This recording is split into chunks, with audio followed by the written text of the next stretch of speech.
everyone. Hi every pony. Sorry, getting my audio levels right. Hi. It's been a while. Hi hi Ashley. Hi Juliet. Ow ow ow ow ow ow ow ow ow ow ow. Thank you, Ashley, for 14 months. That's crazy. Hi Phoenix. Hi Juliet. I can't remember if I said Juliet because I was thinking about saying it, but then I got interrupted. But I don't remember if I actually said it. I think I did see an ord. I will stretch. I haven't even done anything, but I will stretch.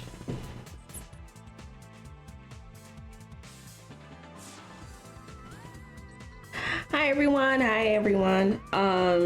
Today we're drawing. I will hydrate. Thank you.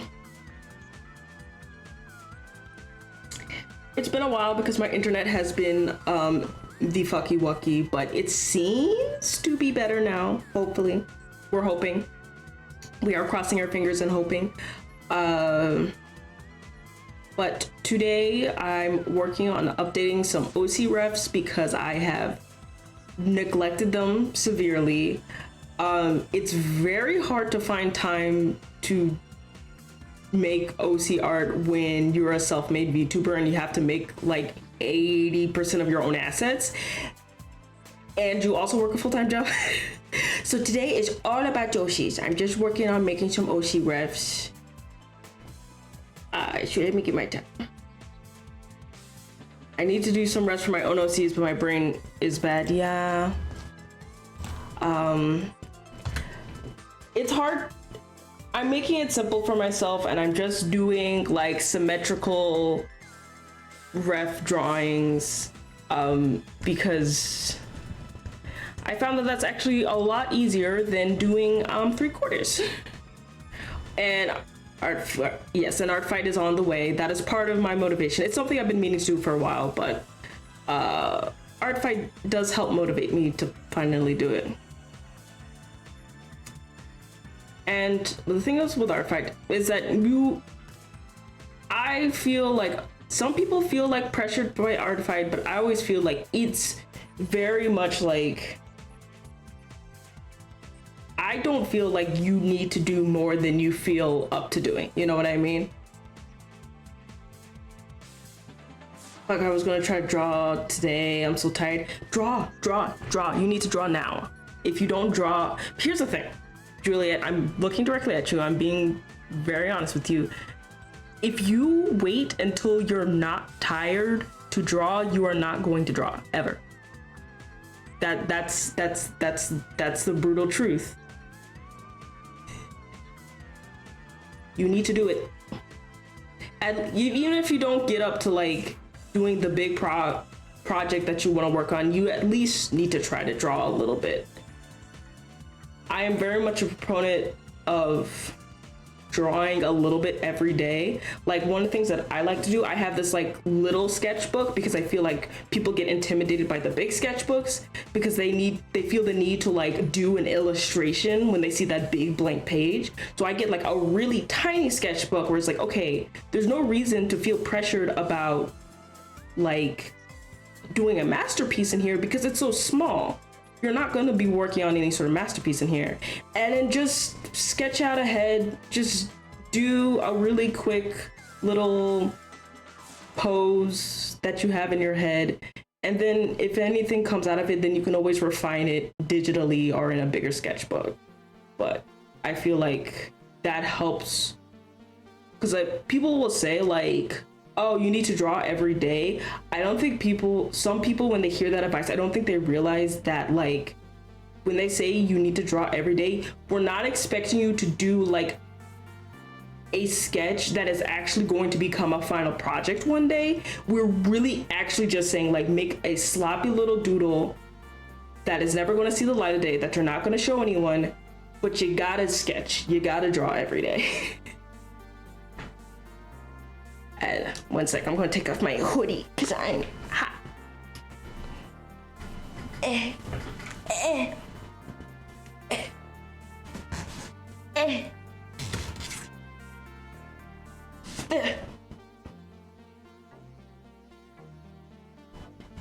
is also very important to have art that you will never show anyone. I think that is also part of it.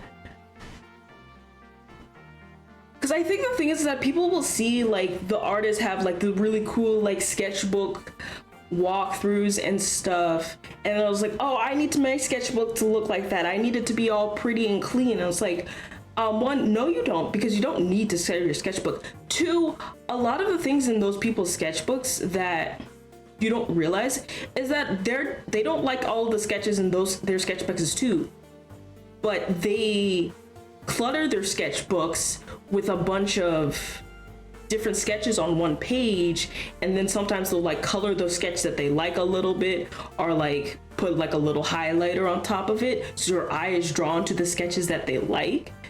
So like they fully make sketches that they don't like too. If you want your sketchbook to be something that you can do a walkthrough through, but also you're under no obligation to do that. Artists selling sketchbooks are fake, they're created. Yes, exactly. Like people who will do those sketchbook things, they will do like, oh, I'm going to do this sketch for this sketchbook that I'm going to do a walkthrough for. And it's like not the real sketchbook. I have a huge sketchbook and I cheat some pages by drawing and putting stickers on pages. Yeah, I think that's a good idea. Yeah, use washi tape, use stickers, use highlighters, just whatever to make it fun and keep you from like getting intimidated. One sec.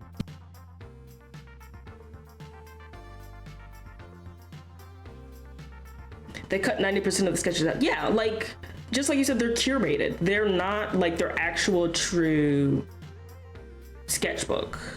Those people make hundreds of sketches that they also don't want to show anyone. Honestly, I feel like also you don't have to do like only one sketch per page. Yes, fill your pages. Honestly, that is a thing that makes a lot of like sketchbook walkthroughs like look good, is that they're like cluttered, that they have like a bunch of stuff. And then if you do something that you like on one of those pages, you can redo it and like make it more refined and render it more and have that be its own like page. But like a lot of those sketchbooks have like a bunch of other stuff in it, and that's what I like about the sketchbooks. But you also have to understand that that's not their actual true sketchbook. Anyway, here's one of the rest I've done already. Smile. He's my little slutty paladin tiefling, Alizael. I've already finished him. He has a casual outfit. Because I feel like with characters that have armor, I feel like I need to do a casual outfit so you can actually get a good vibe of their body type. But yeah, this is the one I have. I have a lot of others. But this one is like done. This one is one that I actually finished. I made up a new OC kinda, and she's very simple shape, so every time I have a bit of spare space, I draw it in there or I do something. Yes, and that is also nice to have like a really simple character that you can just fall back on when you don't feel like drawing anything else. What am I gonna do? I have like I just did like a bunch of sketches of a bunch of characters. My Aarakocra cleric, my half-orc fighter. This is my sewing witch. Not all of these are D&D characters, by the way. My living plushy bird girl, who I love. My angel. This one is lined, but it isn't colored yet. Let's see here. Yara, she's a Stardew Valley farmer, but I just like her. Carnage, she is also a D&D character. Well, not D&D, a tabletop character. She's like from a Diesel Punk world. I love her because she's my stupid little dog. She stinks bad. And then I have Tinsel, my werewolf. Stardew Valley farmer. So let's see. I think I'm going to start with Kiski because I love her. My stupid dinky little bird girl.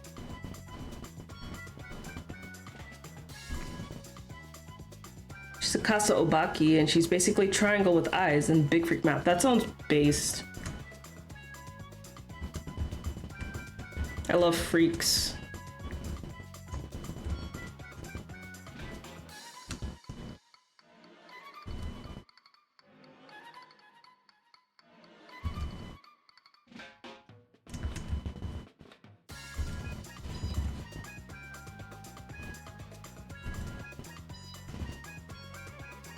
And a little texture, so it's obvious that they're feathers.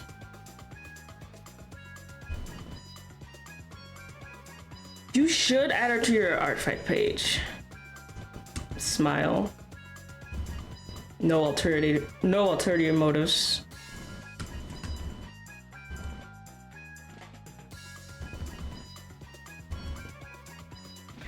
Some of these characters are like lower on my priority list because they actually have refs that like I don't hate, but I also miss drawing them is the problem.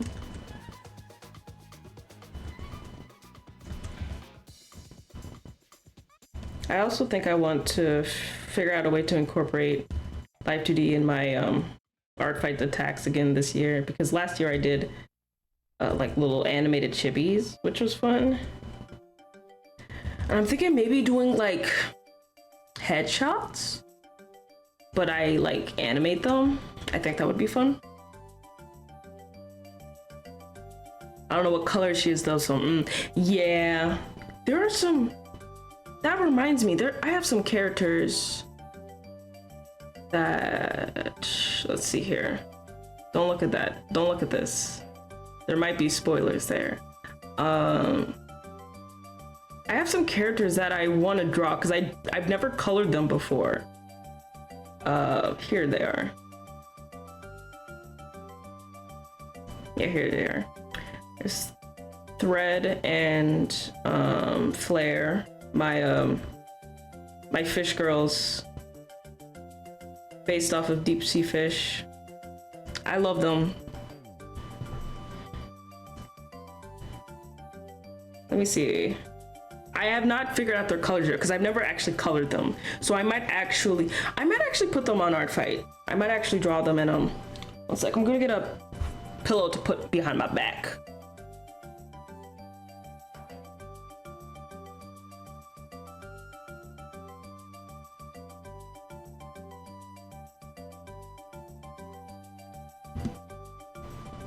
Let's see here. Yeah, Thread's whole thing is that she's a deep sea fish, but she has a hood on that makes her face look cute. I love her. Yep, here we are. Here was the first iteration. Hi, John. I love her. I think I might actually want to try to figure out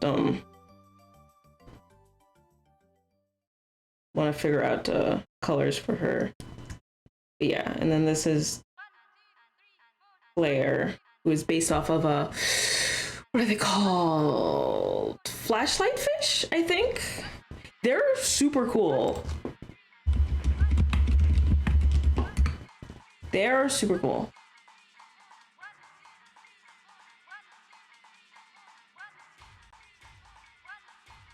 One second. Let me see if I can get.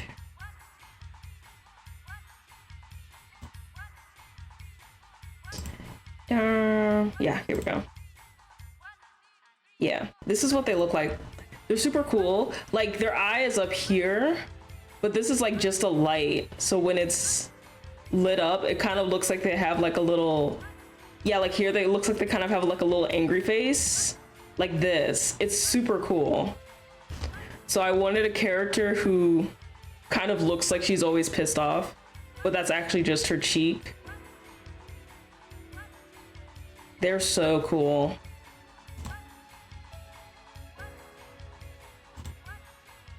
Hackfish are so cool. Yeah, so Flare is based off a flashlight fish, and then I actually think they're not, they might actually not be deep sea. They're like luminescent, but they're not deep sea, I think. And then Thread is based off of a dragonfish, which the whole inspiration with the dragonfish was because they're like deep sea animals, like a anglerfish, but they have like cute little anime blushies.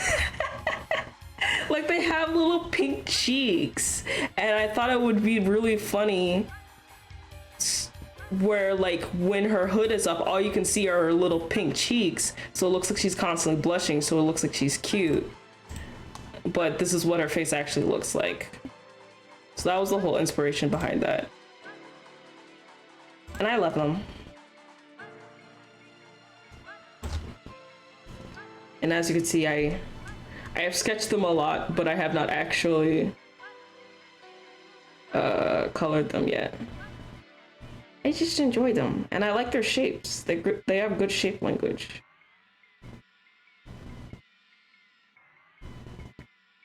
So I'll probably do them sometime.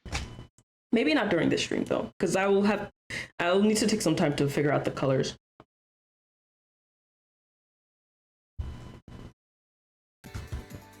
And that'll take a while because I'm very bad with color theory.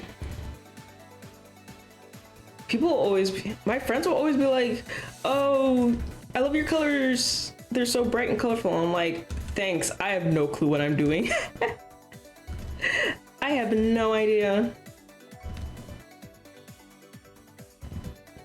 I'm purely just winging it every single time.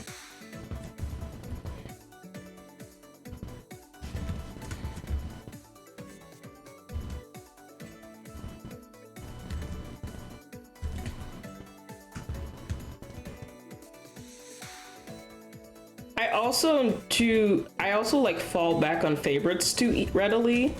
Or just like, what color scheme should I make this character? How about pink and white? Or how about orange and blue? Or how about green and pink? Yeah. And like all of my characters are just those colors. A problem with Jam, that's the name of the Casa Obakaki OC, is like, she's a fucking umbrella. I could pick any color I want. Yeah, I know what you mean. It's just like, literally could be anything. You could make her color changing. Smile.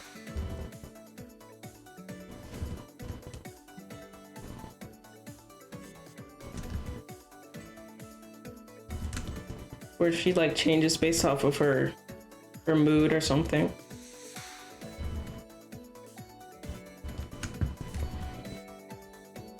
Or just pick the most freaky color since she's a freak. Or just go with your favorite color. You can do whatever you want.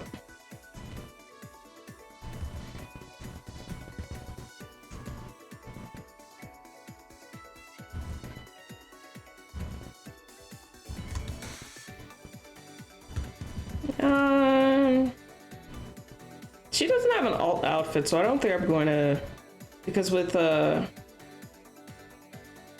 Alizael, I drew like a base body. I'm not going to show it just in case.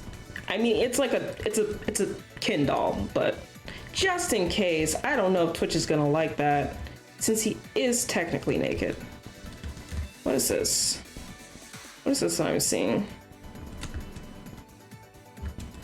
What is this? Get that shit out of here.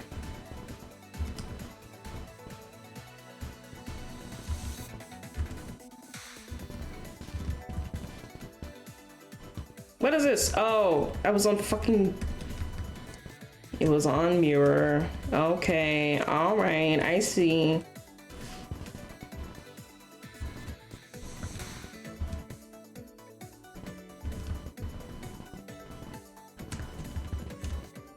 I did not get rid of Mirror. I'm smart. I'm smart. There we go.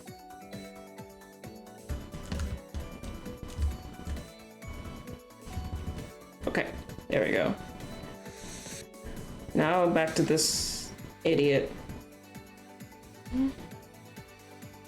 The world is your oyster. Naked? Ayo. Hi, Ty. It's a Ken doll. Kids play with those, but Twitch might not like it.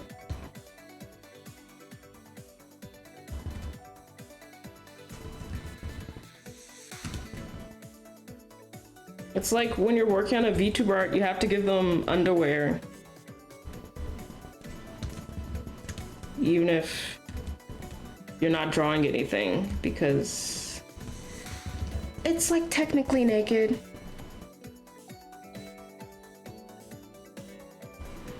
I'm having terrible thoughts. I've been playing balloons a lot lately, and I'm rotating monkey in my head now. I've never heard of balloons. I have no clue what you're talking about. Smile. Hi Ty. I hope you're doing good. I am okay. I'm happy that my internet's working again.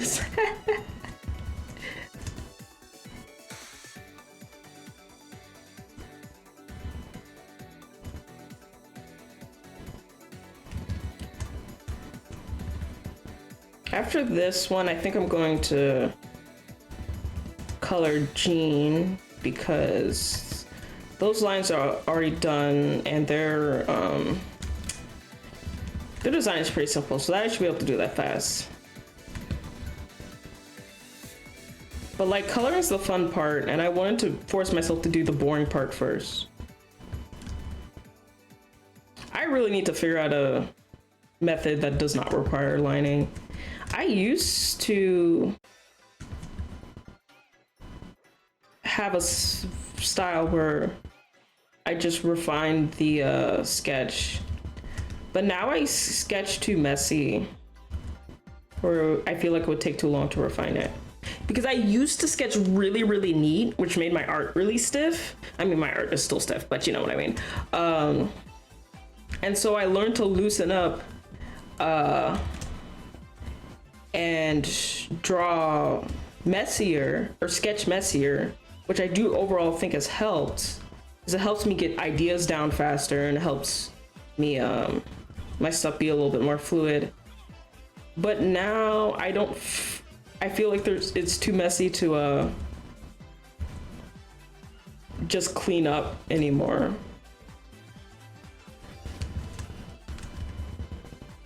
So I have to line stuff again, and I hate lining stuff.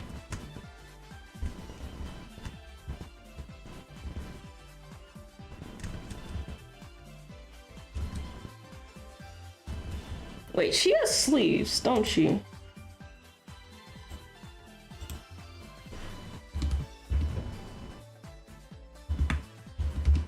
Looking up on my second monitor.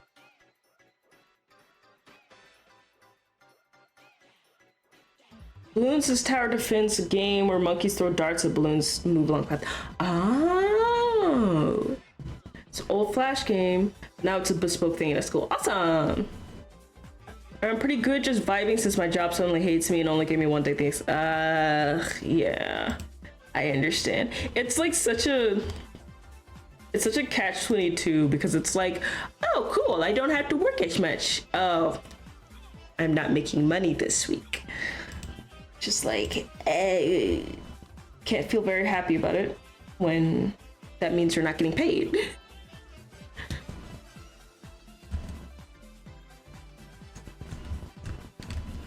And then of course on the other side, it's like, ooh, my job is giving me tons of hours. Oh, so I'm gonna make money this week. And it's just like, oh, I have to work this week though. Yucky. Still getting hung up on loosening up with my art. I'm still way too precious to my lines killing. Yeah, it's hard. You'll get there. I think it's just like the faster you get stuff on paper or like canvas. I'm not specifically speaking traditional. I'm just using that as a, you know what I mean. But like when you get stuff down faster, it's easier to just discard something. But like that's hard.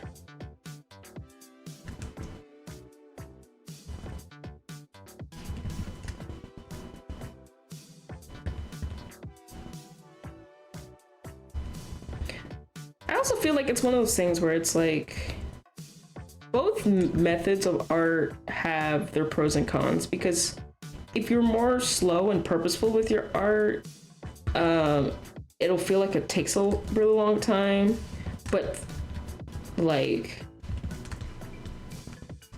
you know what the goal that you're working towards. But then I also feel like people who like draw really quick and loose and fast, they end up like discarding a lot and having a lot of like kind of unused work, which can also be frustrating. It just kind of depends on which method you prefer.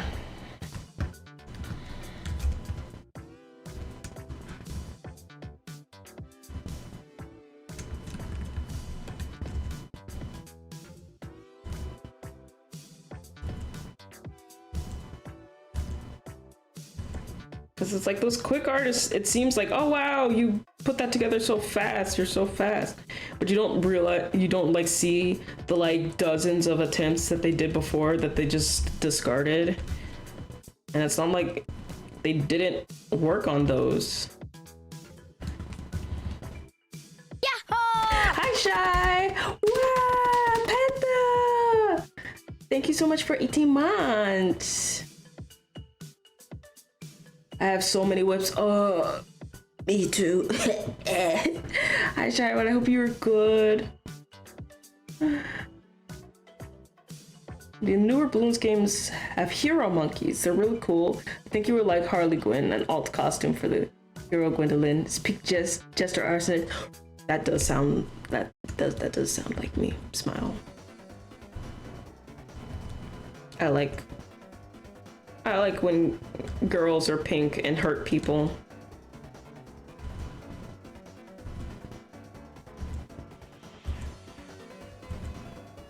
I think it's so awesome when people are pink and violent. Definitely not biased.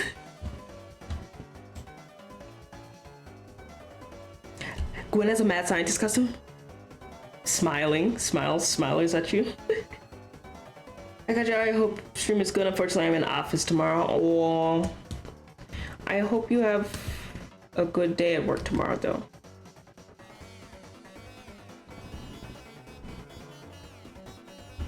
I love being pink and violent. Yay! I love being pink and violent. I know I held a poll once to say whether or not I was more teal or pink, and everyone universally said that I was teal, but you're all wrong. I'm pink. It's just because I have so much hair. If I had shorter hair, then teal wouldn't be such a dominating part of my color scheme.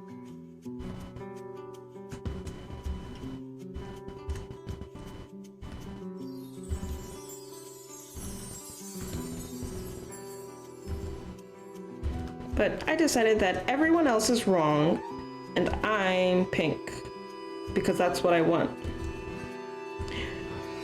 See, the funny thing is the reason why, sorry, the music's kind of loud. See, the thing is, the reason why I made my hair teal is because I ran into an issue with my fursona, who has pink feathers, that because she was so overwhelmingly pink, I couldn't put her in any pink clothes. And I didn't want that same issue with my VTuber model. So then I gave her teal hair, but then I also wanted super huge hair. So now teal is the dominating part of my design. But I really wanted it to be pink.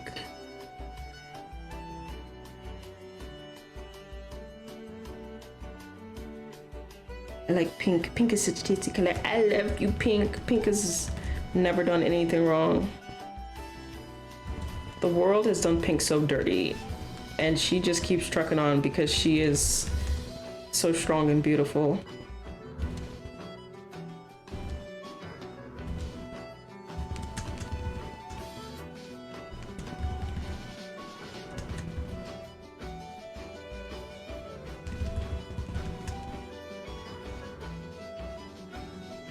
Like, let me check in. Not sure. It would be in here. Yes, here it is. This is my persona. I love her, but she is so pink. I couldn't like put her in pink outfits, which made me sad because I wear a lot of pink. I love my persona so much. I need to draw her more. I have like, once I got this design, I have not iterated on this design at all because she's like perfect. Hi B, welcome on in. It's like, I had a couple of variations before, but once I got this one, I was like, oh, I got it. I got it. She's like perfect. No notes. No need to iterate on this at all. So mad I grew up with a pink's a girl color. Screw you, I like pink. And now this same people argue about the girl stuff. Yeah, I think everyone should just wear whatever they want.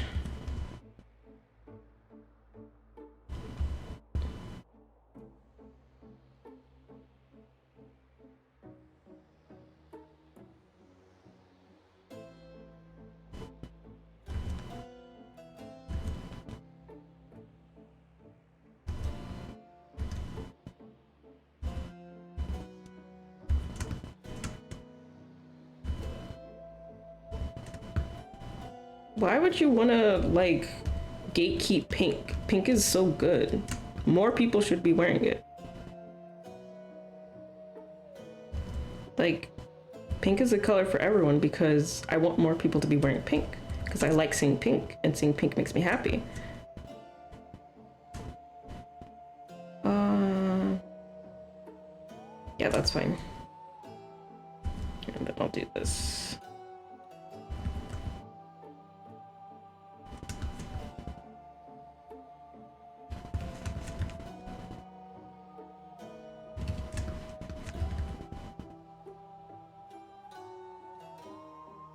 Clean that up. Good night, Panda.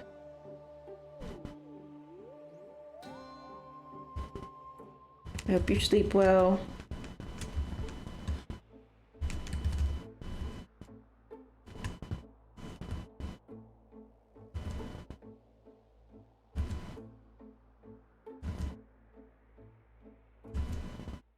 Come on. Hey.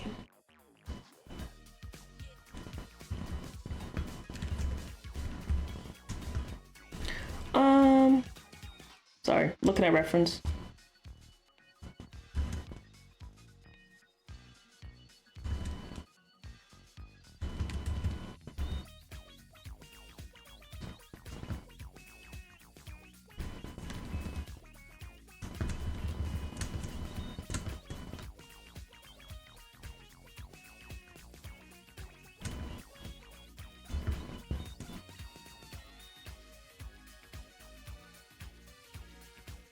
I like drawing her hands because they're like hands, but also like bird feet.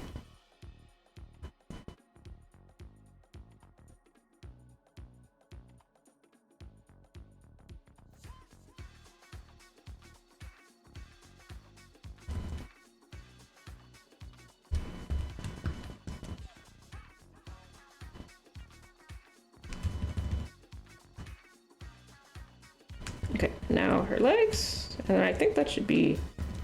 Oh, and I also need to do the hat and some details on the poncho.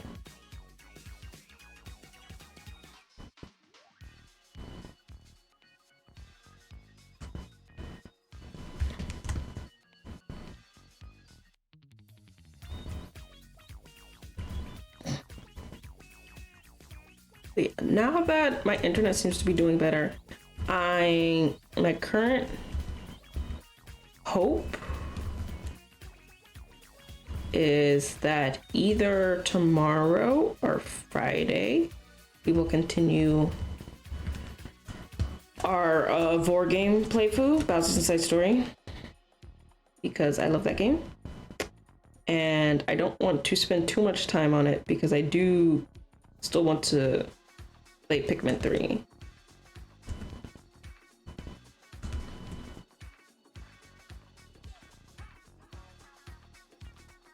Plus, I find that, not that I care that much about like viewership or something, but I do find that the longer I take to complete an RPG game, the viewership drops off because people feel like, oh, I can't watch this. Like, you're like in the middle of the story.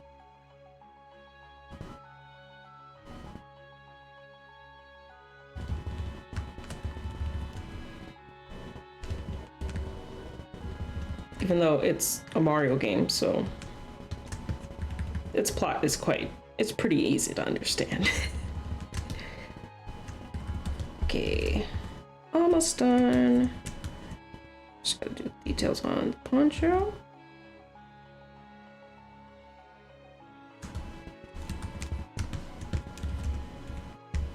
Yeah, but I noticed that with Magical Star Sun, that was also because that game was a lot more obscure and no one knew it. Most people know Mario. Even if they don't know Mario and Luigi Bowser's Inside Story, they know Mario. So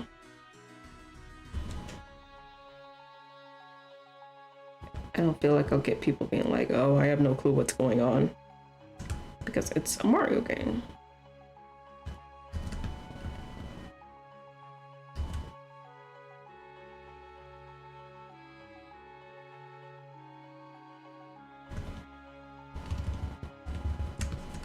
And I get to see my mans again. I need to find a artist who's really good at drawing Mario creatures, so I can commission them to design me a Koopa-sona, so I can then following commission them to draw me ship art with me and Bowser.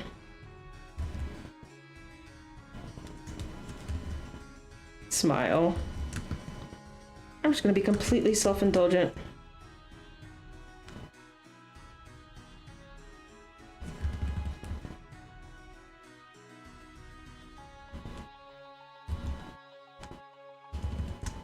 That's kind of sick, yeah. I think more people should ship themselves with their favorite character unashamedly.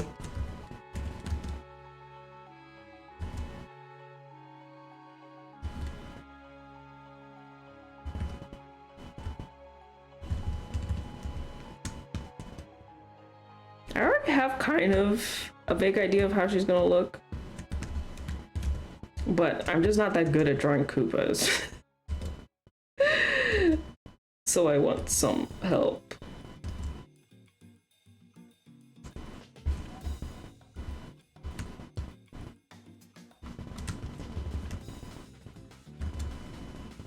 I don't think I still have it, but I did try to sketch it out at some point, but I didn't like any of the sketches, so I don't think I saved that canvas. Let me check real quick.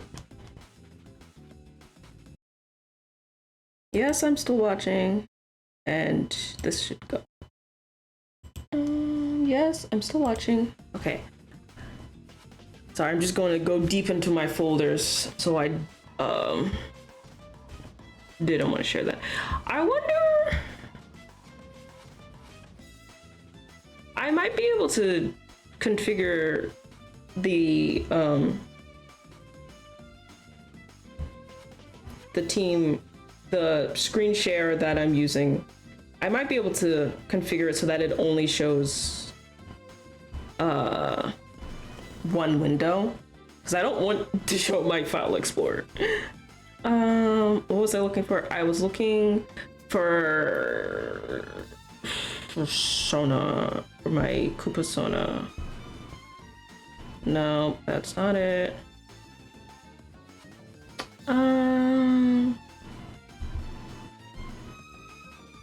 Oh, I do have it. These are worse than I thought. Yeah, I do have them, but they kind of suck. So it's actually just one sketch. I thought I had more. I might have deleted the other ones, but I have one.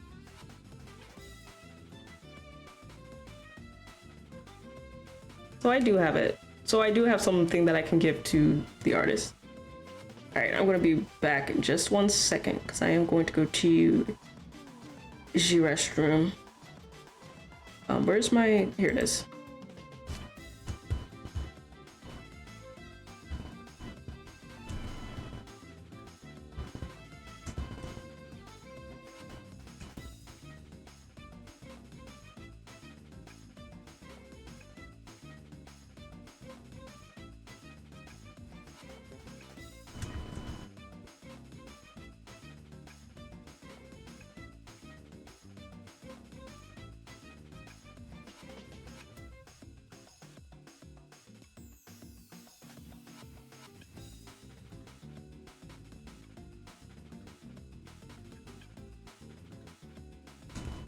There we go. All right, be back in a sec.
Okay, I'm back.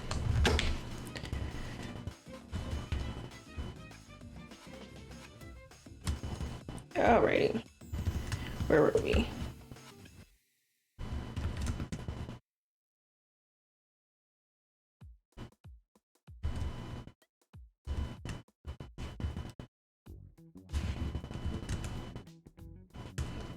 Okay, almost done. Just need to do the top of the hat. I'm not sure if I'm gonna do her items. I sketched them here, but they're like kind of a pain. I don't know.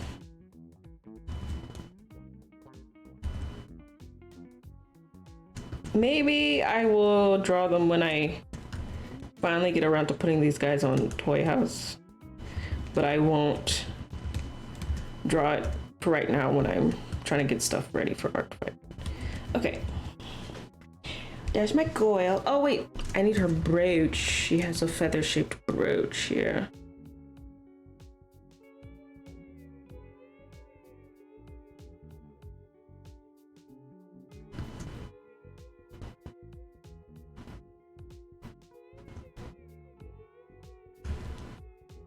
There she goes. Do a little wrinkle. Hi back, I'm home. It's a dad joke.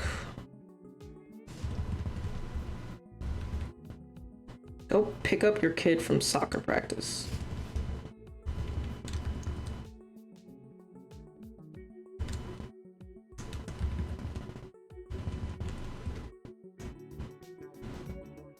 Okay.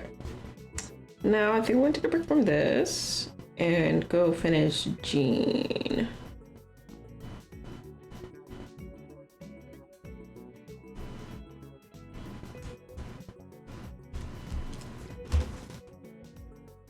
my one bombastic character. I never draw characters with big boobs, so Gina is my one boobed character.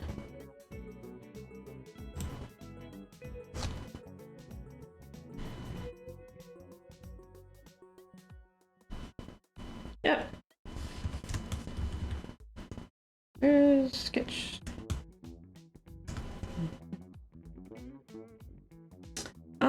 1 second.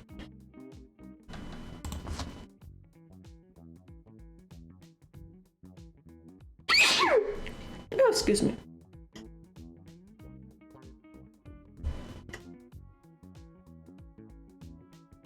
I'm just pulling up Gene's old reference. And this will also be nice because they don't have a reference that's like, oops, sorry. They don't have a reference that's like flat colored. I always think that's nice to have an unshaded reference.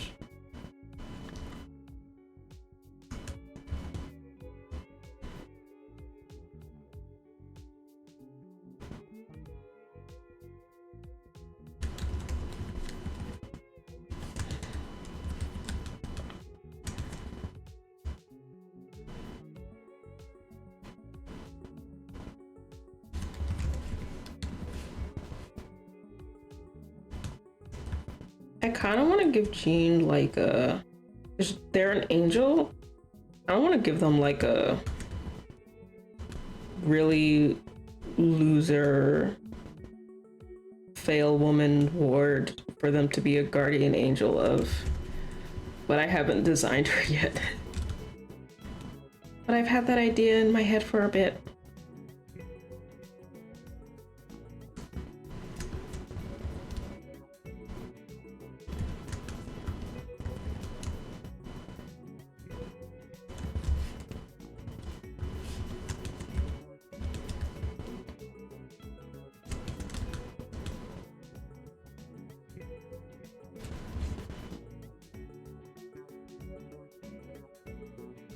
I really like them. Thank you. I'm glad that people like my designs. It makes me happy because I do not feel confident in my character design capabilities.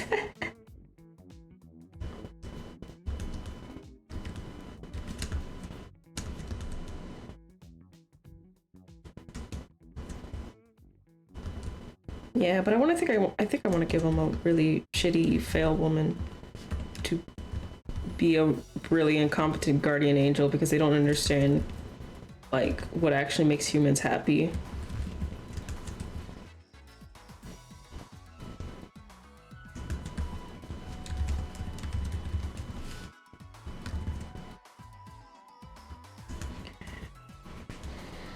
Oh.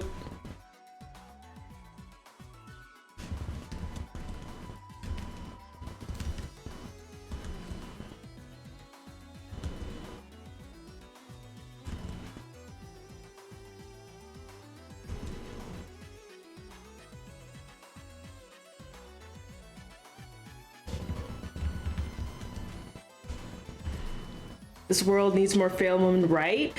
If funnily enough, when I was thinking about like what I was going to do with Jean, and I had the like idea of them being a guardian angel for a while, but in my head initially, her ward was gonna be like a dude, and I was like, something about this just isn't sticking with me. Something about this just feels a little dull. And then literally all I did with the character, with the fail character, was make them a woman instead. I was like, oh, okay, this is compelling to me now.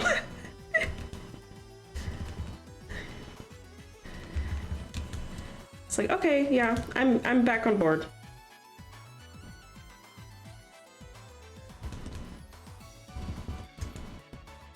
Because I usually do like fail guys too, but something about it was just like, this, I feel like this needs to be a woman.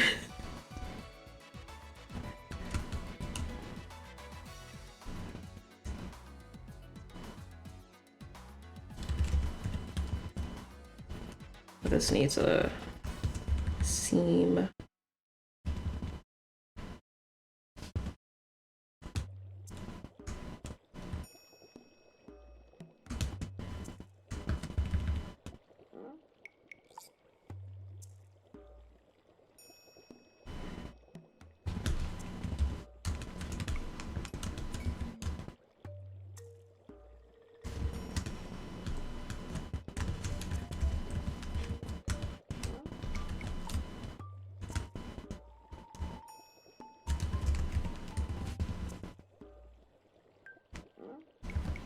This purple looks like too saturated. I don't want to like make it darker, more gray.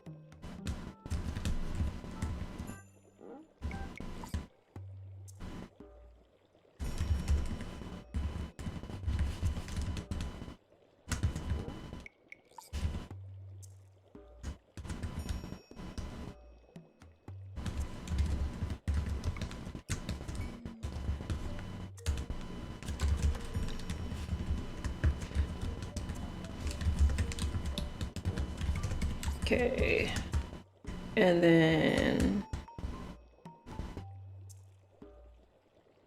I want them to ever so slightly purple. There we go.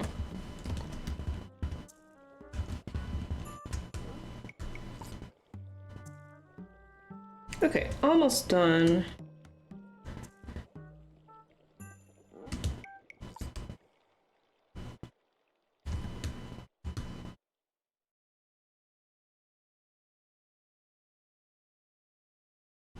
Their wings,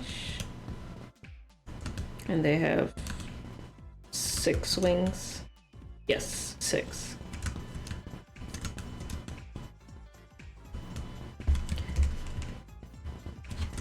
Which is why I didn't even bother trying to get them all on the canvas, because like I could have made the canvas bigger, but I was like, they're always going to be sticking out. All the time. Oh, I didn't realize we had an ad break. Sorry.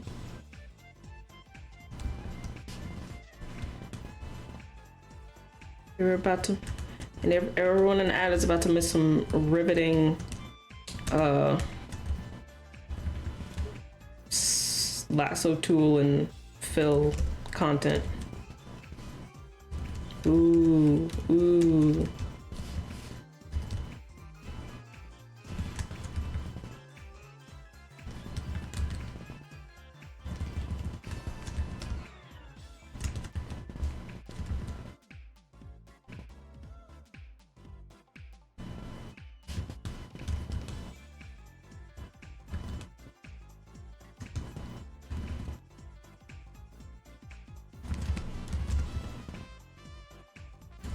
Oh, I don't want that.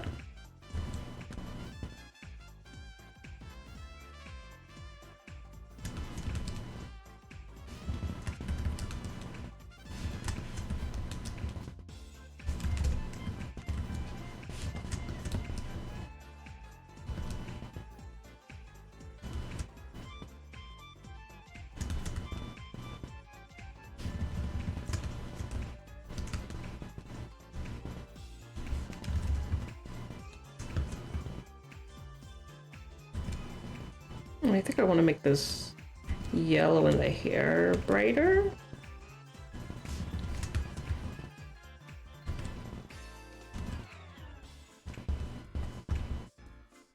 Original design didn't have these yellow accents, but I realized that this yellow in the shirt was just kind of there and not featured anywhere else in the design, so I wanted to put it in more parts of the design.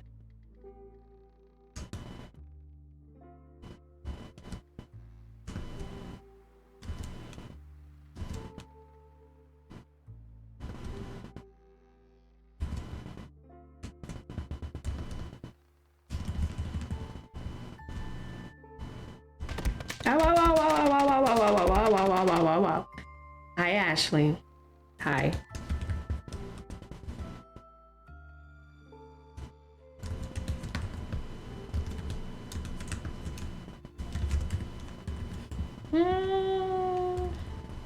Yeah, I do think I want it to be that brighter yellow.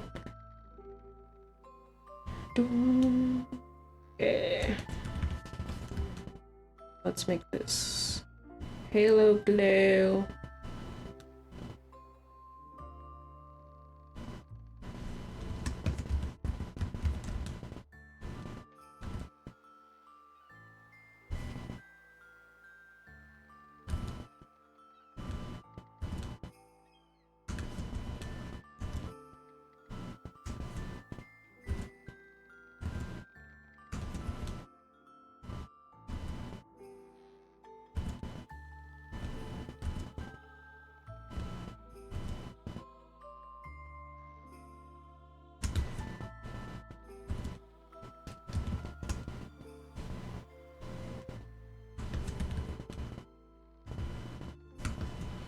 Why is this off center? Sorry, I had to work a thing, but want to come back to annoy. Thanks. Thank you. Okay. If you're not gonna be center. Oh, I remember now. I know why you're not centered.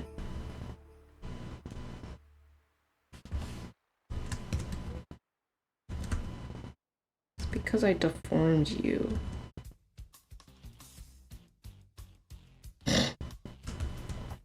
You squish me. Ow. Thanks.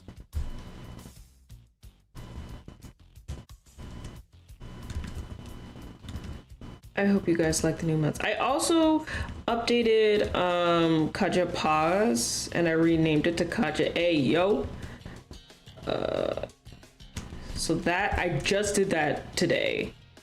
And I have another one on the way, but it needs to be approved. I don't know why Kaja Ayo didn't need to be approved. Because I submitted them at exactly same time.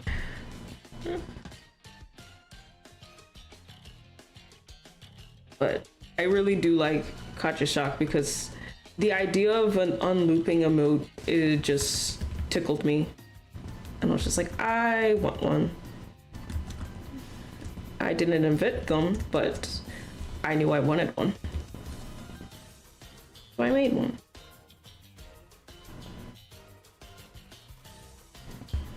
It's so funny. Yes, I'm glad. I'm glad everyone is finding the joke funny too. I like, my worst nightmare is me planning something that I think is absolutely hilarious and just like no one thinks it's funny.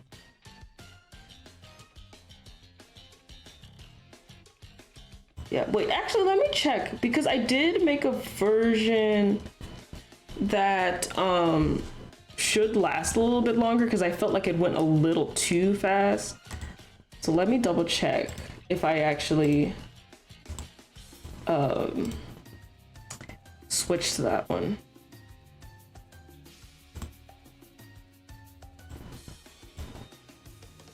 Yes, it is the long one. It just still goes pretty fast, which was my intention, but I felt like the first one, it went so fast you straight up like couldn't see it.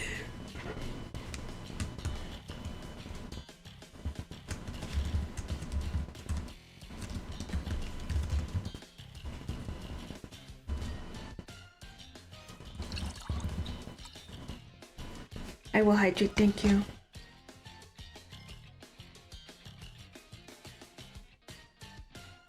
I do have a question on the redeems though, because both the hydrate and the stretch redeems do have audio cues.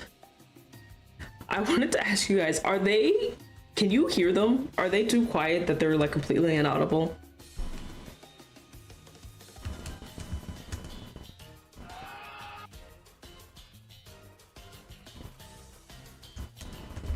They may potentially be completely inaudible. The stretch one is meant to be really quiet, but I think I made it too quiet. I can hear them, but they're a little quiet. Okay, I can turn them up. 1 second. Let me do a test. Where is... Not asleep, my head's just turned. that's that one. Okay, okay. I just wanted to test the audio levels. They should technically be audible. Okay, cool. Okay, almost done with this one. Just need to do the stretch ones real quick. Yay, I'm happy that you like it. I've been having more fun trying to like animate stuff in Live 2D. And I'm having fun. Like, it's one of those things because I like always like the idea of animating, but like frame by frame animation I found so intimidating. But I'm kind of like excited that I found a form of animation that I can like wrap my head around. I think I'm gonna just do it straight and then deform it.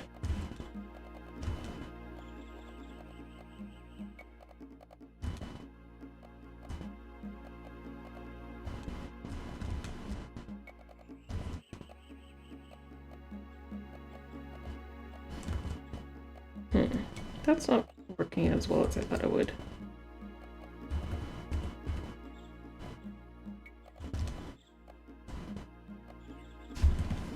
Maybe I'll draw it a little bit curved and then deform.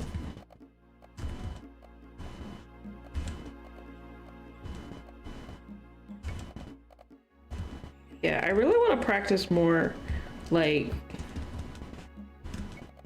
animated illustrations in Live 2D, like how people will have like their starting soon screen like animated like that. I want to have more stuff. I want to work on more stuff like that. But I need practice. Come on, come on, come on. There we go. That's what I was thinking about doing, like animated headshots for Artfight,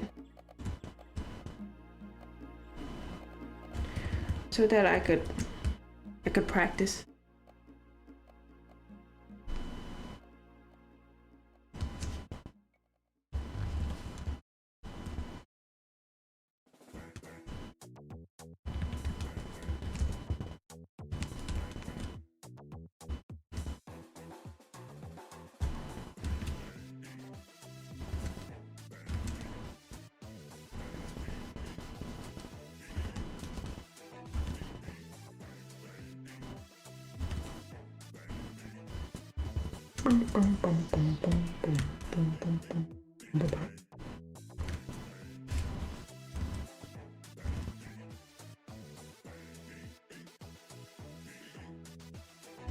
Yeah, a little bit smaller.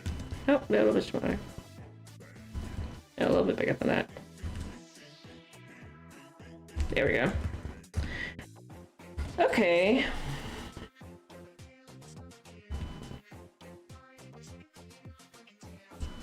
Is there anything I am missing on this song? Let me reference those. I mean, I did do some changes, but I was always kind of intending to do some changes to her design next time I drew her. It just took me this long to draw her again. Oh yeah, I have the mole on the hip.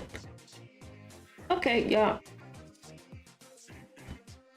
I think I have everything. Now,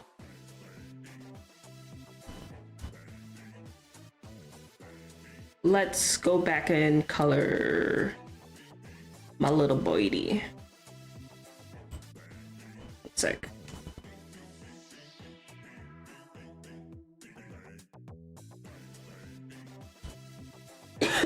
Excuse me. I'm entering my dying Victorian child phase, or my era. That's what I'm looking for. What am I looking for? I'm looking for previous. Yes, here we are.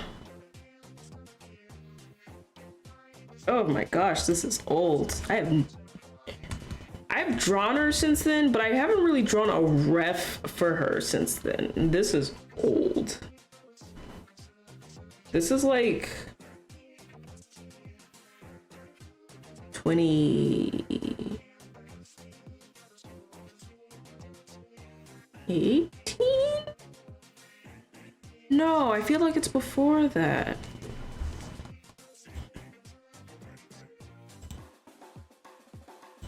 So I'm like, when did her... I would have to look it up. It would take too long. Cause I'm like, I don't remember when her campaign started, but it's been a while.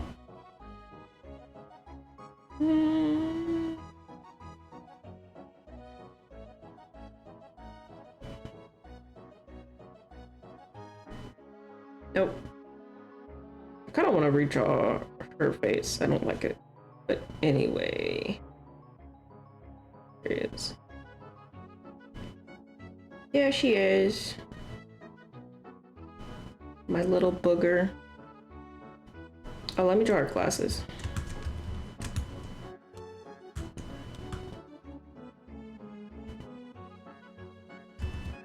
I want you to mirror that.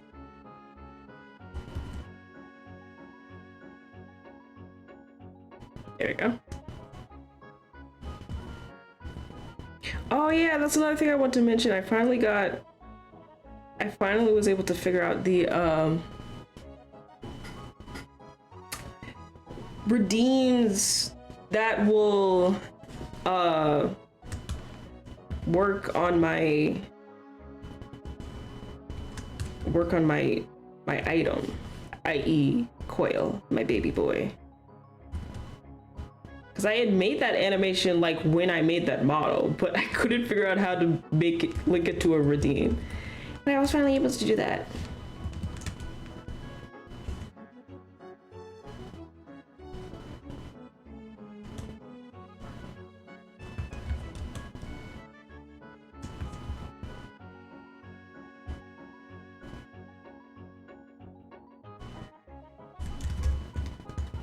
Petting Coil so much good.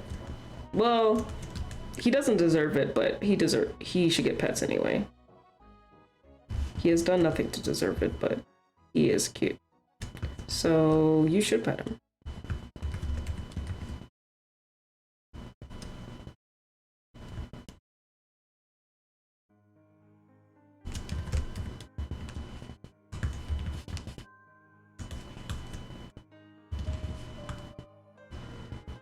Sometimes a little guy just gotta be pet. So real and true.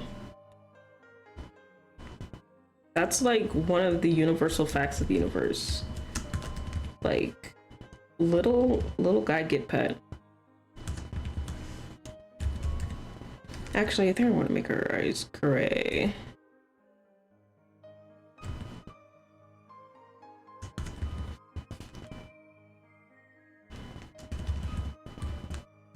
This is like in our original ref, they're just black, but I want to give her an official eye color, and that official eye color is gray.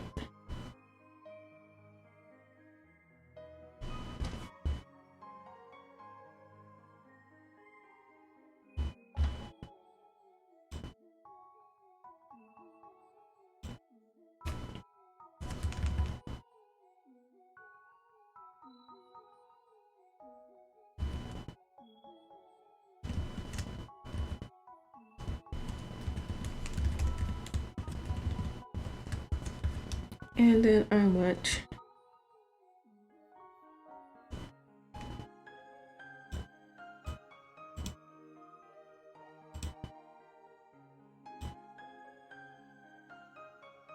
sorry, just checking something real quick. In the design.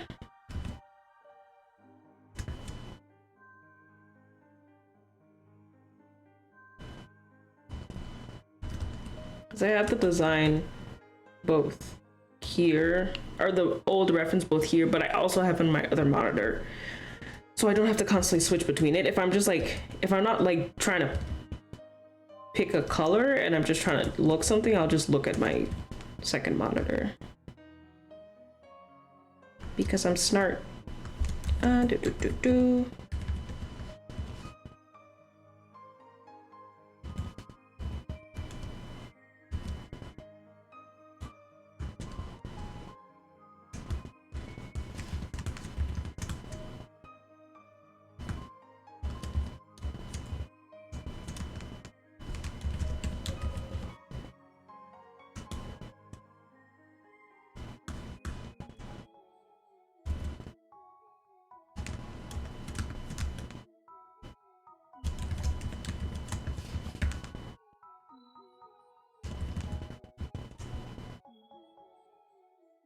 She also,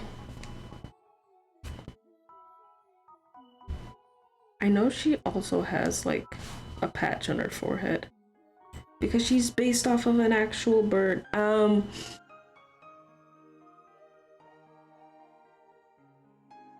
Orange fronted conure, I think. Ah! I'm doing that thing when you say really mean things to pets in a cutesy face. That's literally my favorite thing. I love the fact that animals don't understand English. Like, things would be so much easier if they could understand human language, but it's really fun being able to insult them to their face. And as long as you say it excitedly enough, they love it. Oh yeah.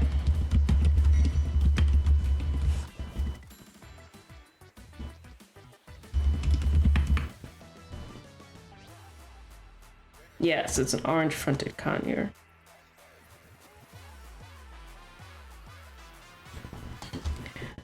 That was just satisfying my own curiosity. That had nothing to do with the fact that I have to get like an old reference. But it was important to me. I love it when my friends get bent out of shit when I do it to them. I love calling my birds stupid to their faces. My favorite thing. And you know why? It's because they're not smart. They are not intelligent individuals. You know what? I should... Sorry, I'm just looking through stuff. And I'm like, I have some characters that like actually don't have references. Not just like outdated references. And I should definitely draw them. I'm going to use that to... Sorry, I'm looking for a particular image.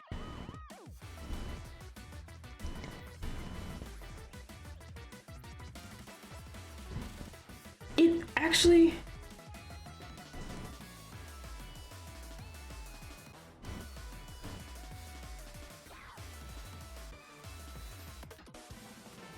This might be... Is this on my my main computer? Because it's before I got a laptop tablet? Possibly.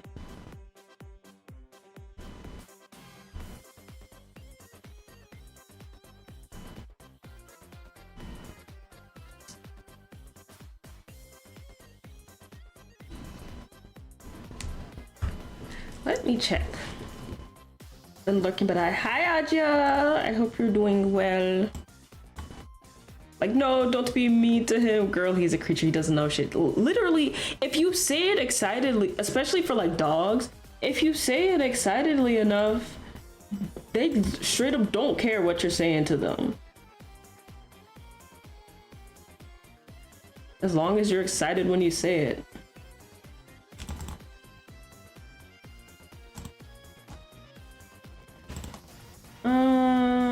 What was I looking for? I cannot maintain a train of thought for even 1 second. Oh yeah, here it is. It is on my old computer. Or not my old computer, it's on my main computer. But I'm used to having all my drawings on my laptop, my tablet, because they are separate computers. But I used to have it all on my tablet. But yeah, now that her head is, or her hat is far back, you can see that she has like an orange to blue patch on her forehead. Because that's true on the actual birds that she's based off of.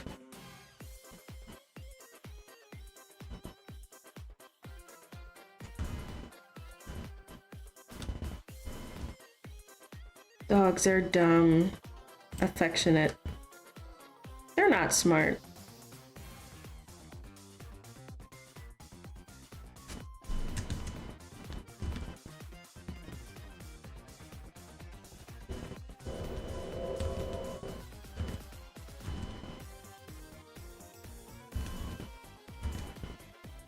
still think it's funny that we bred jobs into animals. Like, dogs have jobs. They have behaviors that they're hard-coded to behave, to observe.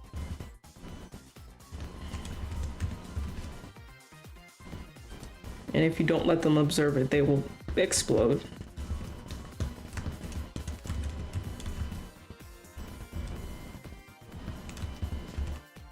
You like my joke? Yeah. It was very cheesy.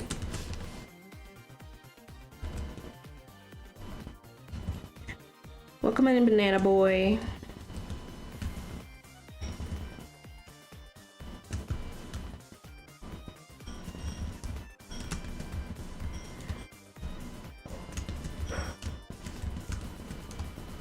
Animals don't know shit. Bitch, same. I also don't know what's going on at any given point in time.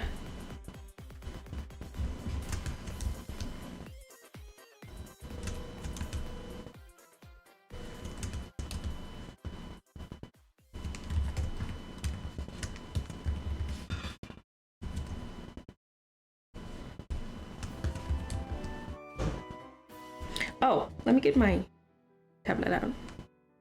People's as animals. It's true.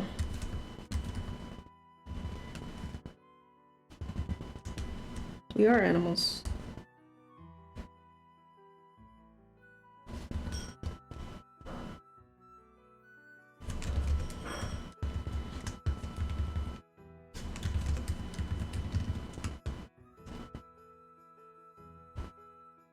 Sometimes I think about the fact that, like, octopi are so smart that basically their only limiting factor. Ow, ow, ow, ow, ow, ow, ow, ow, ow. Tricks! Oh my gosh! Hi everyone! Hi! Shalos, thank you so much for the follow. Hi everyone! If you don't know who I am, my name is Katja. I'm a mad scientist dragon VTuber, and I reanimate other VTubers, and today I am working on updating some references for my OOCs in time for Art Fight, and we are just chilling and chatting and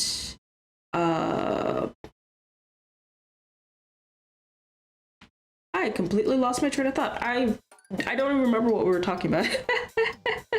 Hi Jenny! Hi Trex, I hope your stream went well. I was lurking a little bit. I saw what you were working on. It looked really good.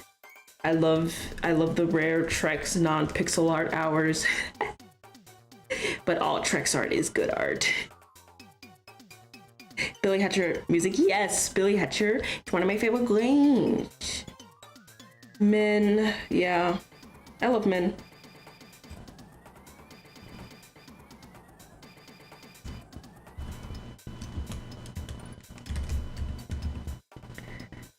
Billy Hatcher's good. I'm so happy when people know about the game that I like. I love you, Billy Hatcher.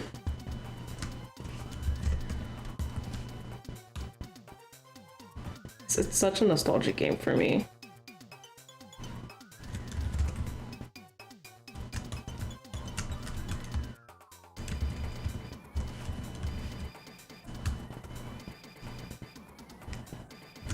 Sorry if you see my head whip around violently. I'm just looking at my second monitor so that I can look at the reference without having to switch over to my other tab. Because I'll go over if I need to like get a color, but if I'm just checking something, I'll just check on my second monitor. But it makes me go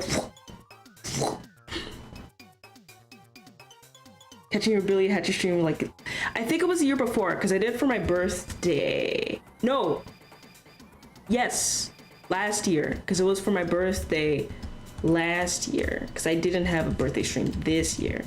Yes. I love you, Billy Hatcher. It's so a product of its time, but has such a good concept. listen, all of these people are making all of these really good, like, spiritual successors. I need a Billy Hatcher spiritual successor. I need some indie dev to take what Billy Hatcher had going on and give it the time and love and care and attention that it really needs to shine. I would explode violently into multiple gory pieces. I would run into traffic.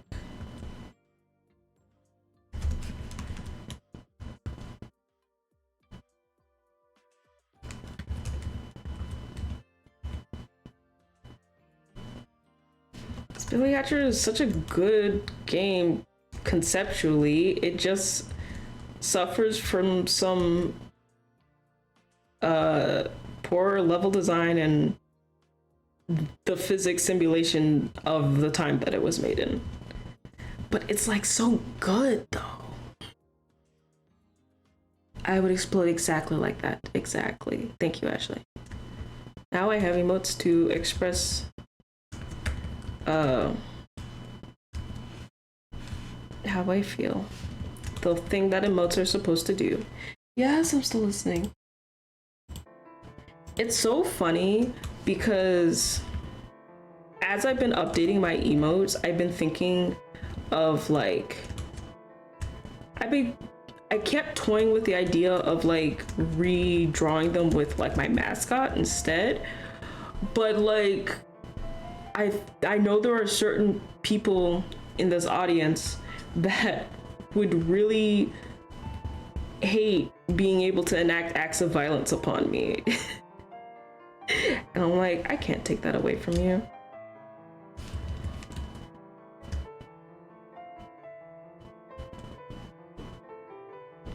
Actually, I think I'm just gonna redraw it.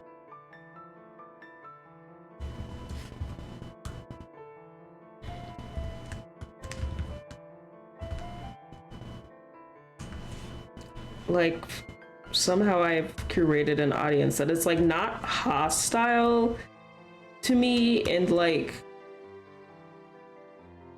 in like a bullying way, but hostile to me in like everyone wants to hit me over the head with a cartoon mallet kind of way.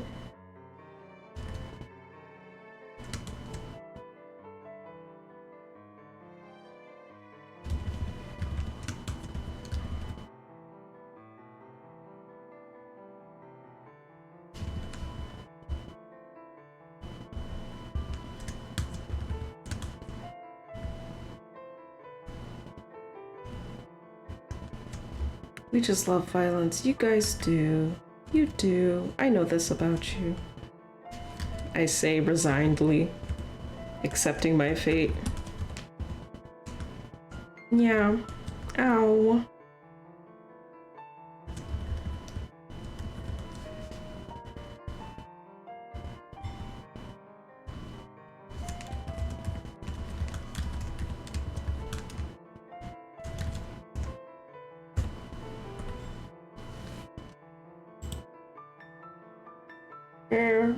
Where is my reference tab?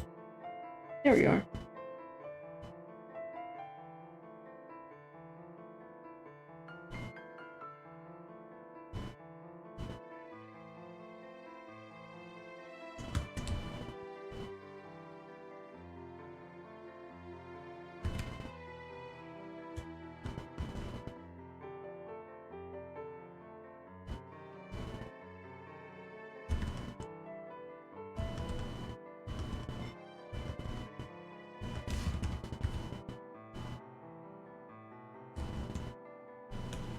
And let's do this real quick. Just because I want it to be, or I'm hoping to make it clear that this is metallic. It's not a real feather, it's a brooch.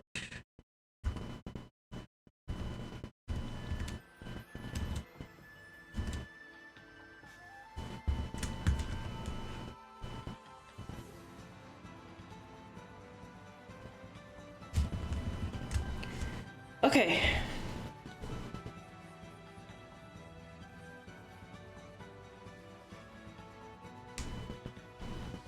I think.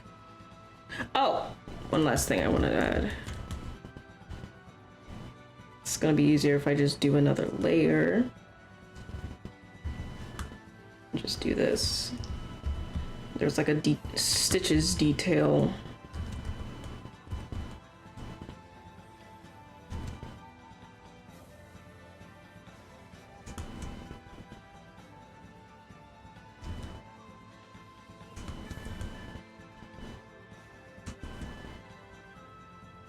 Actually, this I think would be the best way to do this. I'll do it like this.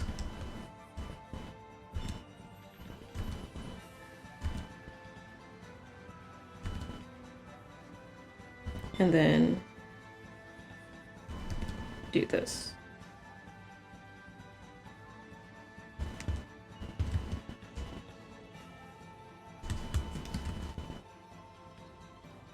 Let me make the gaps bigger.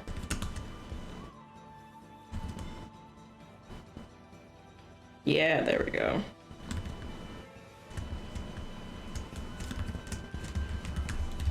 Oh, I'm so smart.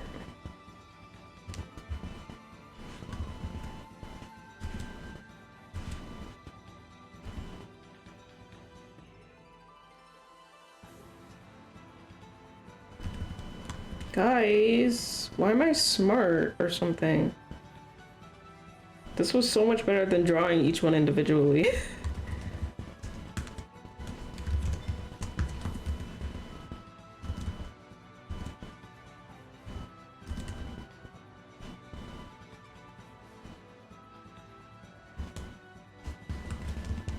There we go. See, that took way less time.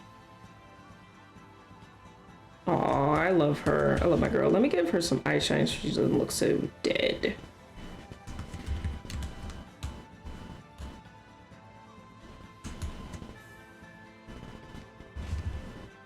Bro is smart as hell. Thank you. I am. I know I am. Yeah, let's give her some eye shine. Okay, so let me start sorting the ones that are done to the bottom. This one. This one. Yeah, he's so tall, it's hard to fit him in a way we can see him well. And this one. Now I have a bunch of other sketches, but I'm gonna reassess because a lot of these do have like, I'm definitely gonna do Carnage because a lot of these do actually have like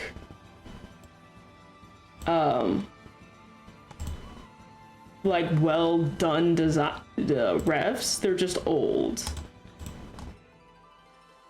Like Gene definitely needed one because he didn't have one that was flat color. A lot of these other ones still, they're just, a lot of these other ones still have a good reference. They're just like old because I have some, yeah, okay. So I have some characters that actually do not have references yet, and I think I should prioritize them. Even if these other ones are old, then I would like to update them.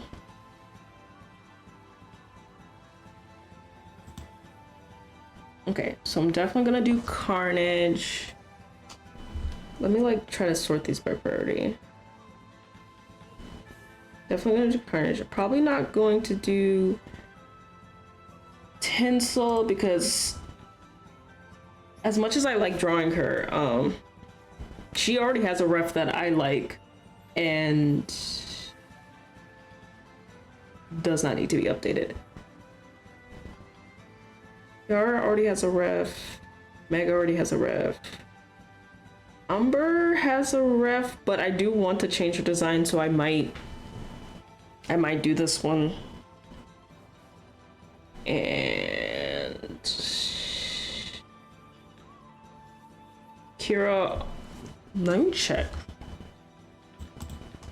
Does she have a ref? She does. It's old, but it's still like accurate. So I might I'll put her lower in the priority list. So I might have to do some new sketches because I really want to do Thread and Flare. These girlies, I really want to finally have like a color reference for them, but I'm not sure if I'm going to do that on stream. Yeah, here they are.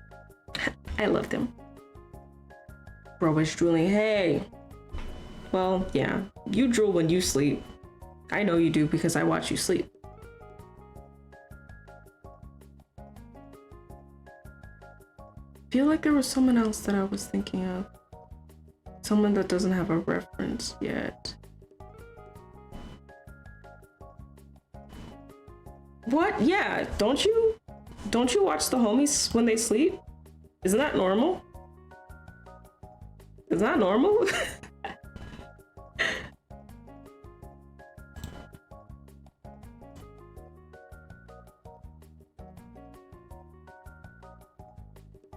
Feel like there was something I was thinking about. Let me hide my screen for a sec. I'm trying to get my stuff organized because I'm gonna take a dinner break real quick in a second. So I'm like planning stuff out so I know what to do when I come back.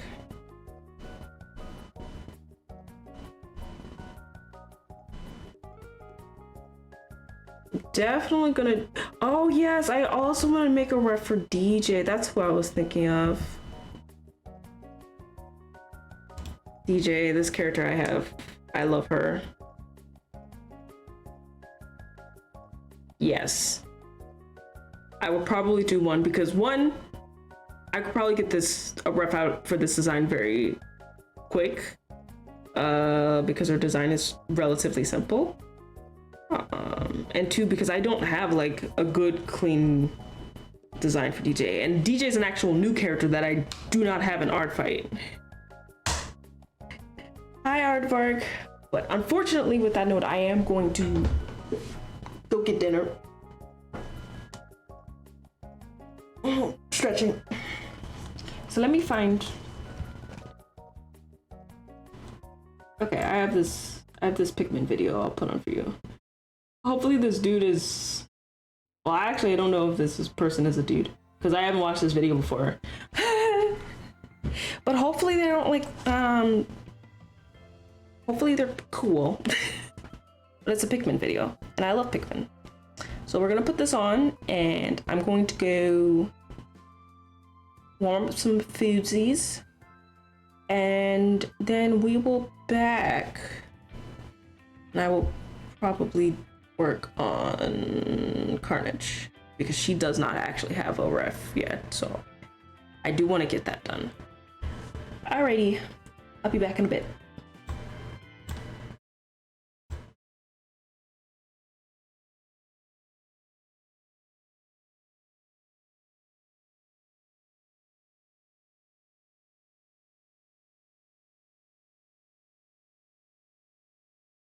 Of Pikmin, specifically. And in fact, the whole reason it exists is because Nintendo wanted to show off just how many Pikmin the newfangled GameCube could handle at once. But at this point, my GameCube is old and dusty and bad in garbage, and it can't handle that amount of dudes on screen. So what the heck, let's play Pikmin without the Pikmin. What?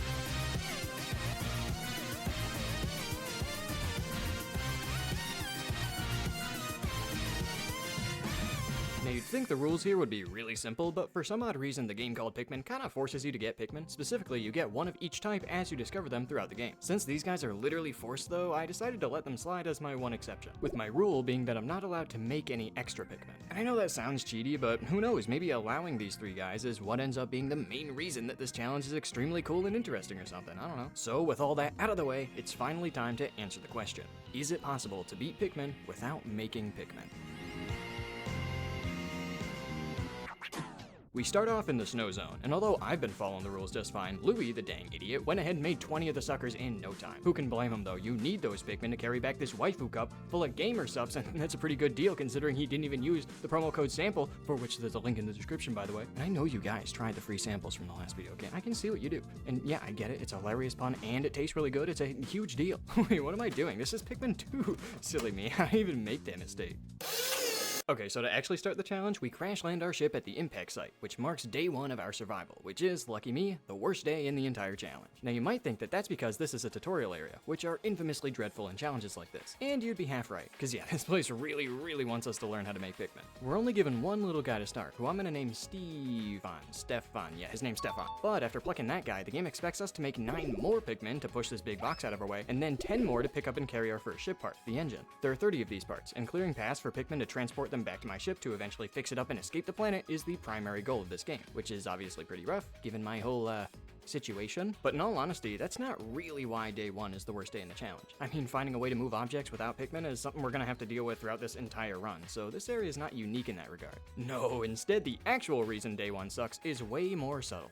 I can't lay down. Yeah, you probably didn't even know you could do this, but pressing down on the D-pad makes Olimar lay down on the ground. It barely does anything, I don't know why it's a mechanic, but it is there. But for some ungodly reason, you're just banned from using it on day 1. Specifically day 1. It's insane. I have no clue why, it just removes one of your controls, as if laying down is too advanced for the tutorial or something. Now I know this is gonna make me sound like a crazy person, but laying down is by far the most important mechanic in this challenge, and the fact that we can't do it on day 1 is devastating. We're completely useless. This means that collecting the engine in our current state is absolutely out of the question, and we instead gotta shift our focus into getting the heck out of here. Unfortunately, unlike every other day in the game, day 1 has no time limit and no way to trigger a sunset from the pause menu, so we can't just skip over it for fun. And to further lock us into this prison, this area spawns 0 enemies on day 1, meaning that we can't forcefully end the day by killing Olimar. The game wants us to learn how to make Pikmin so bad, but there is still one other way to end a day early, and that is to cause a Pikmin extinction. This means that if we can find a way to— wait, yeah, hold on, just go over there for a second, okay. This means that if we can find a way to kill Stefan, then we might be able to have a ticket out of here. The issue is that the only hazards capable of killing Pikmin in this entire area are way the heck over here. Like, that's happening. How in the world do I expect to get enough height to clear these massive walls in a game where we can't even jump at all? Oh wait, I do that all the time, never mind. So surprise, surprise, there are actually tons of ways to gain height in this game. But the best option in our current state is to utilize these bits of high ground to potentially get on top of the map's outer edge, which we could use to access the danger zone. So by finally putting Stefan to some good use, I was able to get this to happen. I don't know if there's a name for this, so I'm gonna coin it the squish climb. There are some slopes in this game that are just a little too steep for Olimar to climb up at his base walking speed, which includes the corner of this tiny wall. But we can get a bunch more speed than normally intended by abusing this game's insanely broken collision system, specifically the interaction between Olimar and objects. Rather than just blocking Olimar outright like walls, the game for some reason lets him walk inside of objects a short bit before eventually deciding that it actually doesn't like that and forcing him out of there. We can abuse this by having Stefan carry this nearby pellet into this congested area, which squishes Olimar in between it and the wall. The game looks at this, sees that our man is omega squished, and then runs this bit of code, probably, which pushes Olimar in the opposite direction of the pellet, allowing us to climb this wall slope and get that extra tiny bit of height that we need to access no man's land. From there, I have to quickly turn around and whistle Stefan from off screen so he doesn't just mindlessly carry back the pellet and fail the challenge. In fact, by carefully treading on this wall, we can even pick him up off the ground, so we can bring him along on our out-of-bounds journey, which eventually led us to salvation. By sacrificing Stefan to the clam god, I was able to cause a Pikmin extinction, cause you know,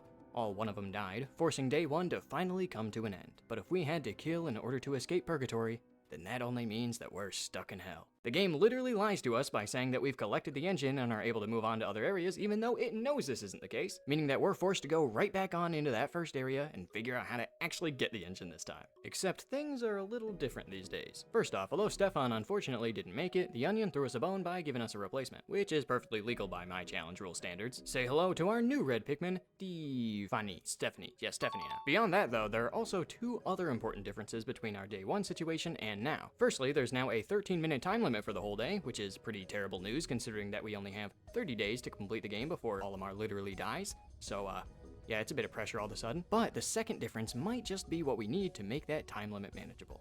Oh yeah, we can lay down now. And although it seems completely irrelevant that we've unlocked this seemingly completely useless ability, allow me to introduce 2 tricks that'll start making this challenge make sense. And the first one is revolutionary. That's right, we can move objects now, we're in business. This is object nudging, and the way it works is actually pretty simple. Whenever you lay down as Olimar, it transforms him from the player to just any other object, which also changes his collision properties. As we've kind of already talked about, out, objects will try and push the player away if they end up inside each other. But on the other hand, if two objects are colliding, then they'll push each other away. This difference allows us to move objects by first walking inside of them and then laying down right before the game tries to push Olimar away. Once he's an object, the game sees that they're inside each other and applies force to both of them, which slightly nudges the object forward. This can then be repeated to move parts long distances without even needing Stephanie's help. But we can eliminate our sole Pikmin's responsibilities even further by introducing another extremely important application of laying down: squish clipping. Much like with the squish climb, we can use nudging to get objects right up close and personal with the wall before shoving Olimar right up in between them. From there, we can lay down to once again objectify him. This increases the size of his collision and displaces him a ton, which can allow him to completely pass through thin walls. These new bits of tech allow us to nudge this pellet closer to this wall, clip out of bounds on our own this time, navigate to the danger zone, move another pellet to clip through another wall, and finally reach the engine. And now that we have the ability to both access this part and move it all on our own,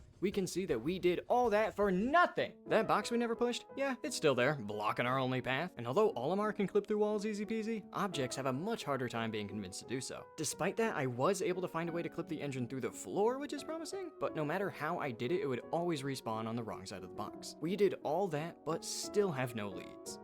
Or at least, regarding the engine, that is. That's right, there actually is another part here that we have access to, the positron generator. We're supposed to come back later to collect this thing with blue and yellow Pikmin, but if we can't get in the engine right now, then this one might have a bit more promise. The biggest immediate issues are that we gotta both kill this clam to access it and bust down this wall to clear a path for it, both of which, while possible, take up a ton of time with only one Pikmin at our disposal. So I went ahead and restarted the entire file so I could revive Stefan on day 1. Except this time, rather than immediately executing him, I took advantage of the fact that this day doesn't have a time limit to get both the wall and the clam out of our way, which makes day 1 at least a little productive. Anyway, now that we're back to day 2, we can start realistically thinking about getting that generator. I mean, it's right there. And although making it to the part and nudging it along is extremely slow, you have to understand that I am also extremely good at video games, so making it to the wall didn't actually take too much time. No, instead, the actual problem with this part is getting it out of the dang water. Although nudging is great when it comes to covering level terrain, it completely crumbles when facing off even slightly upward slopes, as we can't nudge the object fast enough to offset the distance it slides down in between nudges. I did get real close, but there's no way, as far as I can tell, to push this thing up the entire hill with nudging alone. I can't get the engine because there's a massive box in the way, and I can't get the generator because it's stuck in a dang pit. In my current state, I can't get either of these, let alone within the second day. But if we're gonna have to wait until day 3 before getting either part anyway, then we may as well take advantage of yet another little trick. A trick that might just make this challenge possible. Oh my gosh, it's out! Oh, there's no way that just works, dude. This is waypoint displacement, and unlike some of the other things I've covered thus far, this one's actually not a glitch at all. Basically, whenever a day ends, the game unloads the area you were just in, but it still needs to remember some of the things you did, like which walls you broke, which boss enemies you've killed, and which ship parts you've moved. But regarding the ship part positions, it's not 100% precise, and for good reason. For example, if you, say, got a part completely out of bounds before ending the day, the game's not going to want to keep the part there when you come back. That'd be dumb, and dare I say, it'd be stupid. Instead, the game appears to just have a bunch of set positions, or more accurately, set paths that the ship parts can respawn on. And the game uses the object's current exact position to determine which of those set positions it'll respawn at on the next day. Now, how it determines it, I got no freaking clue. Sometimes it's the tiniest little change in position will make it teleport across the entire dang map, and sometimes the respawn locations depend on whether or not you're freaking looking at it. The only consistency I could find was that putting an object in a spot that is clearly not supposed to be, like partially in a wall or in the path of a bridge, then it'll usually make it respawn somewhere else. But how it works doesn't matter, because we can absolutely exploit this mechanic to an incredible degree. The generator was easy. Just leave it in that spot next to the wall, and the next day it'll be out and about. The engine was a little trickier though. Ending the day with it near the box would respawn it fairly far away, and ending the day with it to the right of the box would respawn it on top of this platform, for some reason. But ending the day with it to the left of the box can make something magical happen. Oh my gosh. Oh my god, dude. Oh, I can't believe that. 2 previously impossible parts have now become accessible. And so, after all this time and effort, by nudging our first ship part all the way over to our ship, we can finally, once and for all, see that we actually can't collect it. God dang it, give me a break, dude. Yeah, I hate to break the news like this, but even if you get a ship part to the ship without ever using Pikmin, it can't actually be collected unless the allotted number of Pikmin are carrying it. So no, we can't beat Pikmin without making Pikmin. Shocker. But come on, do you seriously think that I'm gonna throw away an already incredibly interesting and cool challenge just because of a technicality? That'd be so dumb. Instead, I'm just gonna make a tiny rule adjustment. I am allowed to make Pikmin, okay? Cry about it. But they're gonna be drones who are only allowed to carry parts, and they're only allowed to do so once I've gotten the part comfortably in the landing site, which is just a big circle that encompasses our ship and the onions. This means that for future areas, I'll first gather all the parts right next to my ship and then spend a day using my Pikmin to submit them all. This will change literally nothing about our strategies for this entire challenge, so I think it's a reasonable compromise to actually make what we're doing here possible. But if you think this is cheating, then yeah, I mean, fair enough, I guess. I am just making Pikmin. But anyway, with this adjustment, I can finally collect some parts. And luckily, both of them are pretty comfortably near the landing site already, so it should definitely be possible to get both of them in the same day by nudging them both near our ship and having Stephanie make the Pikmin necessary to submit them. Or it should be possible. As it turns out, the game is still a little shaken up as a result of us forcefully skipping day 1, so the game kinda half thinks we're still in the tutorial, and so collecting either one of the parts here triggers a flag that reminds the game that officially completing day 1 is still something I've actually yet to do. This then starts the "congrats, you collected your first part" cutscene that ends the entire day before I get a chance at collecting the other one, punishing me for breaking the rules of my own challenge and putting my mental health in a state of absolute ruin. But even though we were cheated out of getting a part, this is actually technically a good thing, as undergoing that whole sequence finally unlocks a new area that we get to explore. I could of course go back to the tutorial zone and collect the engine, but I decided not to do that right now because we have no time to waste. Like I've already mentioned, the primary goal of this game is to collect all 30 ship parts in only 30 days, and at this rate we are doing terribly. However, it's actually not as bad as it looks, as 5 of the ship parts in the game are actually completely optional, which means that we are definitely cutting them out. Additionally, we completely skipped collecting the engine, which is not something you were supposed to be able to do. This gave me hope that at the end of the game, it wouldn't actually check if I had collected the engine and just assume that I've got it covered. So through the art of moving the goalposts, we now have 27 days to collect the remaining 23 parts, which isn't the absolute worst thing. My initial idea then, going into this new, much larger area, was that I should focus on collecting at least 1 part per day, leaving myself 3 days of leniency if any parts were extra far away or required some spawning displacement. However, my first attempt at day 4 in the Forest of Hope showed that there was in fact no hope for this approach. At first, it seemed pretty standard. I used a pellet in this initial area to clip through a wall, beelined it towards the first part I could find, the fuel dynamo, and spent the day nudging the part all the way back to the landing site. 1 part in 1 day, that's perfectly fine, isn't it? Well, not really. As it turns out, the fuel dynamo is easily the simplest part to get in the entire game. It's insanely close to the landing site and has exactly 1 breakable wall blocking its path. If this thing takes an entire day for me to collect, then there's no way I'm gonna be able to collect parts like the shock absorber, which is similarly close by, but surrounded by more enemies and rockier terrain, the Sagittarius, which requires Pikmin to build 2 bridges for us to even access, the Geiger counter, which is both blocked by another dang box and is lodged in the neck of a snakebird thing, the radar and bolt, which are both blocked by a massive ledge and a massive wall respectively, and the worst of them all, the godforsaken radiation canopy, which is located 18 miles away from our base and is blocked by 3 walls and a whole bug dude. Collecting 1 part per day just isn't feasible. We're gonna need a different strategy. Except we already kind of found one, didn't we? Even though we didn't learn what we were supposed to in the tutorial, it did still teach us an extremely valuable lesson. Tunnel visioning on 1 part at a time is a big mistake, but splitting our focus between multiple parts at a time can allow us to not only actually collect them, but also collect them at a similar rate. In fact, the existence of waypoint displacement incentivizes that we try to move not just 1 or 2 parts per day, but as many parts as we can possibly manage in a day. That way we can leverage the maximum amount of displacement in between days. And although we won't be able to collect 1 part per day, doing this we might actually be able to collect them at a similar or even faster rate. So with this new approach, alongside some knowledge on where all the parts we need to collect are located, I decided to start over and try again. My new plan being to circle around the entire map, pushing as many parts as I possibly can on the way. This is the new and improved day 4.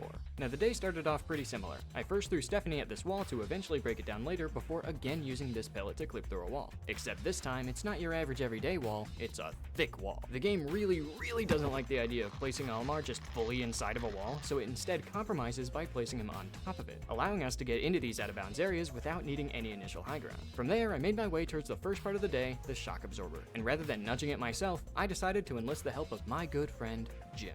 Jim isn't the brightest bulb, but he's certainly one of the strongest, and if he really puts his back into it, then it's possible for him to nudge objects way further and way faster than I can myself, using a technique that I call bulb orb nudging. The trick here is that Jim isn't powerful enough to move parts by walking into them, but his face is. This means that every nudge requires us to first lead Jim right next to the part, then bait out an attack before swiftly schmoving out of the way, which is made much easier by the fact that laying down gives you brief invincibility, but much harder by the fact that bulb orb nudging is insanely janky. I described it all elegantly, but in reality it barely works, and Jim often forgets that I exist, making it a little less useful than you may expect. But as a veteran gym wrangler, I managed to quite quickly transport the shock absorber into this pool of water. This is a great example of an area that is not a viable respawn point. So if I just leave it there overnight, then the part will teleport a little closer to my base. From now on, I'm gonna call these types of areas teleport spots. And now that we've got the shock absorber in a teleport spot, moving it around isn't gonna make it teleport any further, so we can move on to some other parts. I decided to skip over the radiation canopy for now, and instead waltzed all the way over here, when I came across these two seemingly inaccessible parts that we're totally about to access. I went ahead and punched the absolute heck out of this guy while simultaneously pushing him into this specific spot. This, with some luck, makes him drop a pellet right next to this wall that I can use to again clip out of bounds. I used the high ground to first access the bolt behind the massive wall, which I was able to nudge right next to this ledge. This not only puts it in a teleport spot that'll respawn the bolt beyond the wall tomorrow, but it also acts as my ticket out of here, as I use it to clip right back out of bounds. Once there, I tackle the radar, and you'd really think that all I'd have to do here is nudge it off the ledge, but nah, we do even less. I nudge it like 3 inches into a spot that teleports it off the ledge, and yeah, that's it, we're moving on. Now the next part to tackle in my big map circle is the Sagittarius, but on the way there, I decide to make a quick pit stop in this little walled off area. This place is mostly useless for us, but it does house the yellow onion, which isn't a part, but it does get us introduced to our second Pikmin,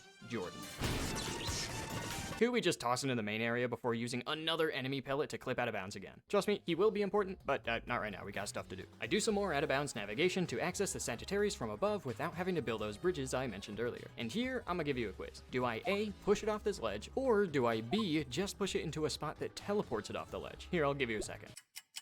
The correct answer was C. You fool, you dumb idiot. I pushed it off the ledge and into a spot that teleports it. What, did you not even try? Anyway, after circling around the entirety of the map at this point, nudging as many parts as we could find into beneficial teleport spots, we once again come across our old friend, the fuel dynamo. This guy, in contrast to the last few parts we've moved, has no good nearby teleport spots, which means that spending almost an entire day nudging it ourselves seems inevitable. And yeah, it would be, if it weren't for the nearby Flint beetle. And hey, I don't even have to name this guy. Flint, unlike most other enemies, is just a solid block, capable of moving objects around if he decides to move in the right direction. The only issue with using him is that that is a massive if. Flint moves insanely randomly, with the direction he moves, how much he turns while moving, and how many times he moves, all being determined by random number generation or RNG. This means that the chances of Flint constantly moving in the exact perfect way multiple times in a row to move the object towards our base for us is astronomically low.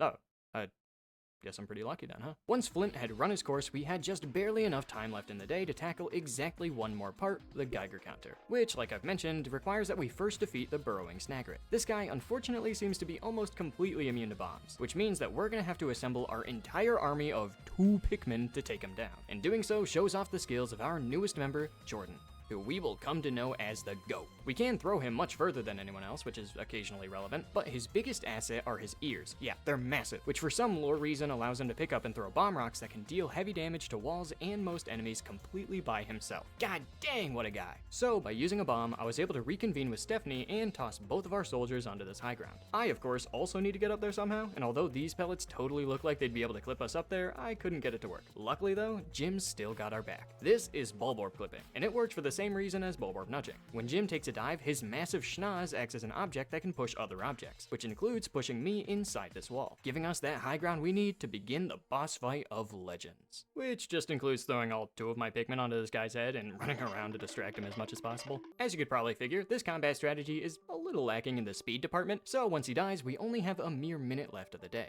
But I mean, that's nothing to worry about. All I gotta do is push this Geiger counter into another teleport spot with time to spare, and everything should be in the right spot tomorrow. Dang, as it turns out, the shock absorber, over the course of the entire day, slowly slid down this slope into a completely different teleport spot than we originally placed it in. So rather than respawning next to our base like we wanted, it respawns way out in the middle of no man's land. This is obviously pretty dang terrible, but we might just be able to use the last of our seconds to salvage the situation.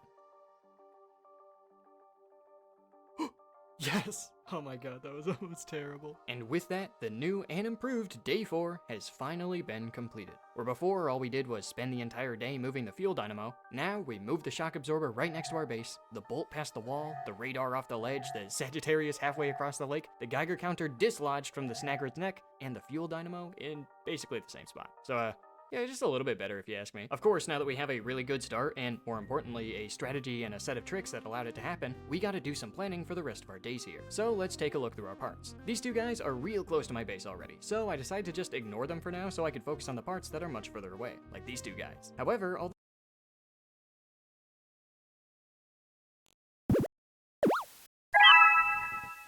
Hi, I'm back. I didn't realize the video was an hour long. So, y'all can watch it on your own later. I probably will. Actually, you know what? Give me 1 second. Let me cook here for a sec. Let me cook.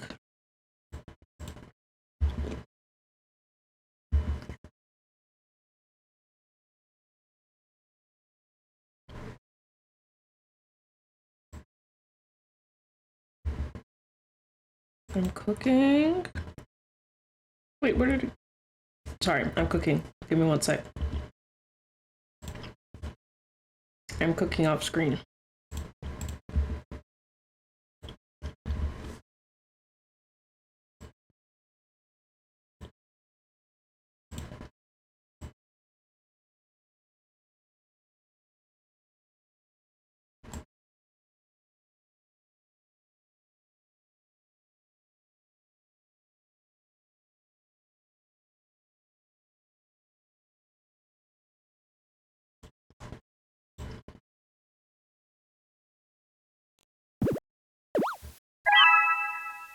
There we go. Though they are kind of far, they're not too stressful for me, as we've already shown that Flint nearby can be used to cover that distance in no time. He only spawns there once per day, however, so we'll have to tackle them separately. But yeah, I mean, overall, the south side seems pretty manageable. It's the north I'm worried about. The radiation canopy I completely neglected yesterday is still the worst part in the area, so I'll have to put most of my effort into him. Additionally, although I did teleport these guys out of their prisons, they're still also pretty far. So, since I'll be in the general area anyway, I may as well try and make some progress on them as well. So, now that we've got a rough plan, let's execute it. The first order of business is to have Flint push the Geiger counter. And I suppose it's worth mentioning that, no, I'm not actually that lucky. God, I wish though. Instead, I'm using the save state function on my GameCube to manipulate the RNG so that Flint moves it in the exact right spots. So, as a rule of thumb, from here on out, whenever I mention that something is super luck-based and that I had to manipulate RNG for it, it basically just means I threw myself at it over and over until it worked. That being said, after that, I had to manipulate RNG for another beetle, also named Flint by the way, so I could use him to flip out of bounds and access the radiation canopy. From there, I spent half the dang day sneaking it past this guy's yard without him noticing, I think, before coming across a bit of an issue. See, at this point, I'd already done some testing and found that there is a teleport spot that respawns the part past the wall. But I didn't consider at the time how I myself was going to get past the wall. So I had to do some on-the-fly routes, which involved getting an extremely precise clip through the wall using the part itself. Yes! Yes! Oh my god. Anyway, from there, we only had one task left for the day, which was moving the radar and the bolt out of their little corner of the map. After backtracking a bit and enlisting Jordan to quickly clear out the area of enemies, I went ahead and pushed the radar closer to the bolt before making use of another incredibly important trick in this run, pigment nudging. See, Jordan is simply far too weak to carry either of these parts on his own, but carrying a one-way object behind the parts and subsequently pushing both of the parts simultaneously, yeah, obviously is strong enough for that. What made you think otherwise? Now, although this seems pretty dang good for us on paper, and I mean, yeah, it is, I use it constantly throughout the rest of the challenge, it is a lot harder when you have to push two parts simultaneously. But after a bit of Pikmin nudging, followed by a slick transition in— I'm actually gonna go eat now, I'm exhausted. Good night, all. With the Geiger counter mad close to our— I hope you sleepies, so eepies, and so wells and breasteds. Slowly but surely, we were closing in. Planning for day 6 was pretty dang easy at this point. There are only two parts that are a significant distance away from my base, so those are going to be our focus. And yeah, I basically just used the exact same route as yesterday, starting with the Sagittarians. Now, I initially thought that this guy was going to be effectively the same as the fuel dynamo and Geiger counter, but Flint was really struggling to get it out of the water. So I instead used Flint— Is this an off song? —to push it all the way across the lake into a teleport spot that'll do the work for me. It's still kind of far, but we can work with it. From there, I once again— The song sounds familiar. —to clip out of bounds so I could start pushing the radiation canopy down its path to the base. And wouldn't you know it, there's actually a third Flint in this area that I didn't even know about that I was also able to manipulate to get some good progress on all these parts at the same time. Jeez, these guys are carrying me. After that, and a bit more gym labor to get this trio next to our base, we had around a quarter of the day left. As such, I decided to release my grip from my own brain to unignore the dudes that are chilling by my base, because although they're close, they're not actually in yet. The way I got them was the same for all three. I would bait over a dwarf ball board behind the part, use Jordan to squish them and spawn a pellet, and then use Pikmin nudging to extremely quickly gather all of them in the landing site. It was the home stretch. Day 7, I didn't even freaking make a plan. The only part that I don't already have is this boomer, but I was able to again use Jordan to nudge it back even easier. And after a good number of readjustments to assure all the parts were officially in the landing site, it was time to collect. Ah, wait, but first I gotta do that thing I'm not allowed to do. We need 20 extra drones to have enough to submit all these parts. And making them actually took a pretty dang long time on account of the fact that I'm only using one Pikmin to make them. Luckily though, there are plenty of pellets and little shear grub enemies in this area, all of which are light enough for Stephanie to handle on her own. And with that, we were finally able to submit all of the objects that we worked so hard to retrieve. Let's go. 4 days and only 5 seconds to spare. At this rate, we're looking back on track to fix our ship and escape the planet. Now that we've collected all the parts in the Forest of Hope except for the one we don't talk about, our ship is now powerful enough to access the next area, the Forest Navel. And this place is so much worse. I hate the Forest Navel. There are enemies and obstacles and whatnot, but there are also a couple things that hurt just this challenge in particular. And the worst of them is the fact that this area is immense. It doesn't look that much bigger than the Forest of Hope at a glance, but that area had pretty direct paths from the parts to the base, so they really didn't take too long. This place doesn't, not even close. It's full of winds and turns, and parts that look like they should be nice and easy to collect are almost always way longer than you think. It's terrible. And not only are the paths back to our ship longer, but the parts themselves are also way stupider. The two simplest parts are these two guys, the Ionium jet in a pond and the gear on a high ledge. We've already dealt with both of these situations before, so they won't be too complex. And they're kind of close to our base, you know, relatively. On the flip side, we got the analog computer, which is the furthest part in the entire dang game, and lucky me, it's also stuck in some water. But that thing pales in comparison to the Libra, one of the worst parts in the game. It's not only a floating island, but it's also sitting atop not one, but 2 islands. Yeah, not excited about that one. On the other half of the map, there's the filter, which is pretty cool because it's stuck in some water. Nearby is the spring, which is just on another ledge, and the Omega Stabilizer, guarded by this mushroom enemy, which, unlike last time, is something we're actually gonna have to eventually kill. Well, last and certainly least, except for we'll get back to that one later. Yeah, this level has so much water. Now, if you're like the biggest idiot, then you might think nothing of this part. Sure, it's in another boss, and sure, it's got a big wall blocking its path, and sure, it's also real far away from our base, but those are all things that I've already had to deal with, aren't they? Well, not quite. Because unlike every other wall we've come across, this one is truly dreadful. It outlines one of the other big problems in this area. There are no bomb rocks anywhere. Obviously, that's a lie, they're in 2 spots, but they suck so much. This one requires me to constantly throw Jordan up a bunch of ledges, which is incredibly time-consuming. And the one that's closest to the wall we want to destroy, you know, big quotes on the word closest there, requires me to either build these bridges, which ain't happening anytime soon, or again, throw Jordan around to ensure he doesn't drown while grabbing them. Of course, this wouldn't be the worst thing ever if we only had to do it once, but since we only got one yellow guy, we gotta do it 6 times, once for every single individual bomb, and yeah, it takes half an entire day. Obviously, this is terrible. This would be the most inefficient use of my time humanly possible, so I decided to pursue some other options to potentially skip the wall entirely. Unfortunately, unlike some of the other walls we've skipped thus far, there doesn't seem to be a spot that can teleport the part past this one, so we're gonna need something new. I initially planned to use a glitch that I remembered hearing about as a kid. It involves the beady longlegs, that's this guy's name by the way, escaping his arena, which would indeed be a pretty good thing for us as it would transport the part without us having to push it. Unfortunately, this is actually not true. It's just not real. Someone just lied about this being a thing. Why'd they do that? However, on the subject of glitches that— Why would people lie on the internet? Which sounds exactly like the thing we're looking for, except for the fact that you need at least 2 yellow Pikmin to do it. Great. So, with all those ideas exhausted, I only had one left in the bank, flipping the part through the floor. I'd already accidentally gotten this to work on the engine way back when, and since then I found multiple other areas where clipping parts out of bounds is possible. So I figured that if I got super lucky, I might be able to clip the guard satellite in such a way that it respawns past the wall. However, this was a stretch, but I knew that. So rather than spending a bunch of time testing it, I decided to just start doing it on day 8 with no plan at all. Makes sense. If it worked, then I'd just reset. But if I could, then we'd have a pretty dang good start on our hands. But before making our way over to the part, I first gathered my troops and took a quick detour to meet our third and final little helper, Walter. Yeah, so remember when I said Walter was my goat? I lied. Walter is so much better. Walter. I would take him if I could. All he really does is just not drown in water, but I don't know if you've noticed, but there's kind of a lot of that, so Walter's gonna be our main guy for the rest of the challenge. For now, though, I go ahead and take all 3 of them over to the Walter. and past the wall. Put your dick away, Walter.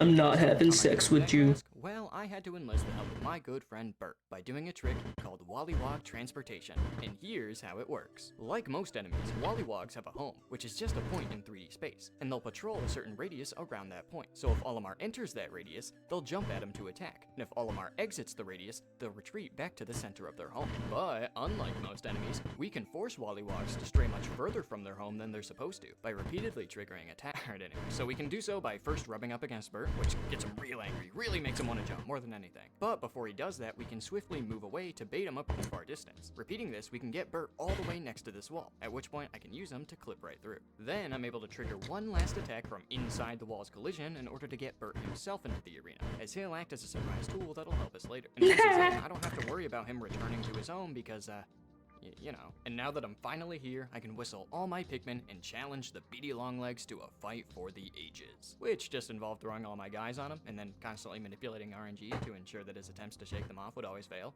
So it was actually just kind of sad, really. Once he was defeated, I managed to get the part as close to the wall as I could before my Pikmin just gave up trying, which means that it's now time to get Bert involved, using a trick that, to no one's surprise, I'm gonna call Wollywog nudging. You get the gist, I make him jump on the part, sometimes it moves it a bunch. But once I got it next to the wall, I started to implement a completely different trick called Wollywog clipping, which is just me doing the exact same thing as Wollywog nudging, but hoping for different results. Over and over and over, I had Bert jump on that part, and regrettably, I never got it to clip through the floor.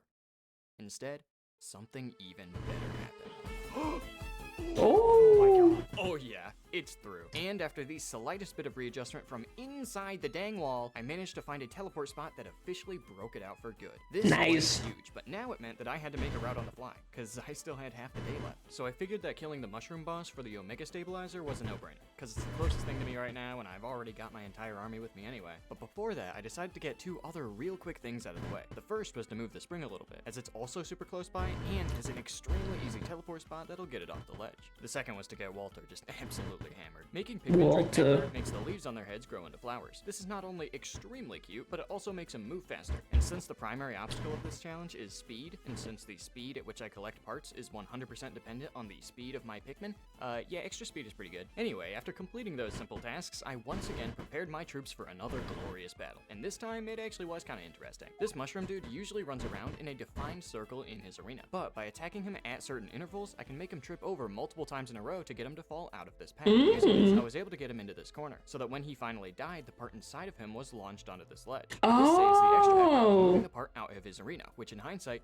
it was probably not worth the trouble. Anyway, with the final moments left of the day, I baited a nearby sheer grub next to the part so I could have Walter nudge the part a decent distance toward my base, which just went so well. And with a couple last nudges to ensure that the guard satellite properly teleports, we made it to the end of day 8. Although we weren't nearly as productive as we were in the first Forest to Hope day, we still managed to make a ton of progress. In particular, killing both bosses is super nice. The best part though is that this makes routing for day 9 super easy. I did these guys yesterday, so now I'll focus on these. I'll hit all the stops and see how much time I got left by the end of it. I feel like these arms are too long. This part is as simple as nudging it into a teleport spot to get it out of the water, and you'd actually be right. If this part wasn't stupid, this thing is almost impossible to nudge, more so than anything else in the entire game. I'm pretty sure this is because of its shape, with the top half keeping Olimar's massive noggin from getting close enough before laying down. This is a big issue. Or it would be if it were for Walter, baby. That's right, water is no problem anymore. By baiting another sheer grub all the way over to the part, I can have Walter push it for me. And he's not pushing it into a teleport spot. No, he's strong enough to push it up this super steep slope and completely out of the water. Nice! That, by the way, he would not be able to do if I didn't flower him up yesterday. So,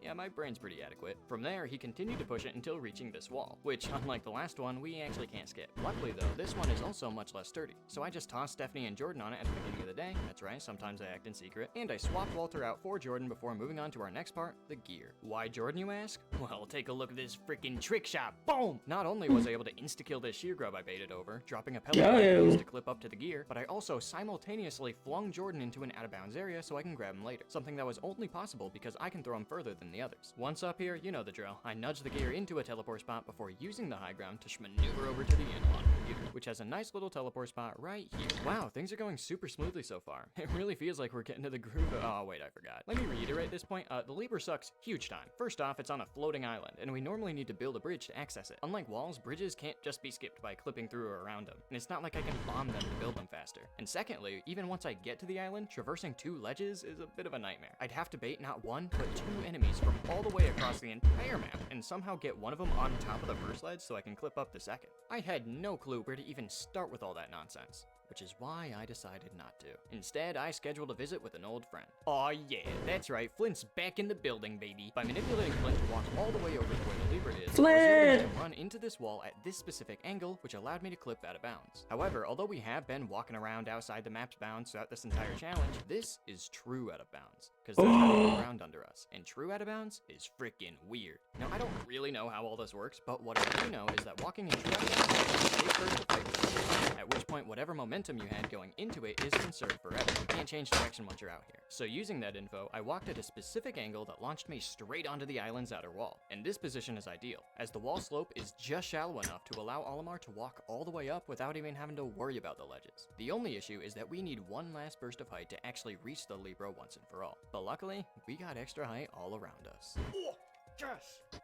But getting here was only half the battle, because now we gotta somehow get the Libra back to the mainland. Nudging it all the way over and tossing it into the abyss just makes it respawn back on the island, which isn't great. So instead, I had to pull some shenanigans. Why, you expect me to explain that? I got no clue why that happens. Most of the time it doesn't. But what I do know is that it has allowed the Libra to fling itself into a perfectly viable teleport spot, allowing us to finally move on. Now at this point, I actually expected to have way less time in the day, so I was kind of at a loss for what I need to do next. The only part I've yet to touch is the filter, but that thing's in the middle of the dang ocean, and Walter is busy smacking a wall right now. So I decided to instead get some progress on carrying parts back. I used some more out-of-bounds nonsense to zoom back to the mainland, picked up Jordan from that one out-of-bounds spot I never used, and used a shear grub to start carrying back the spring. This was a huge mistake. So remember how I said that the biggest problem with this area is its winds and turns, which make the paths back to our base way longer? Well, what I didn't mention is that there are walls that we can destroy to significantly shorten these paths. And the thing is, I didn't think this would ever be worth it. I mean, look at how much effort I put into skipping just one wall. With how much time it takes for me to destroy these things, there's no way busting down an optional one is a good idea, right?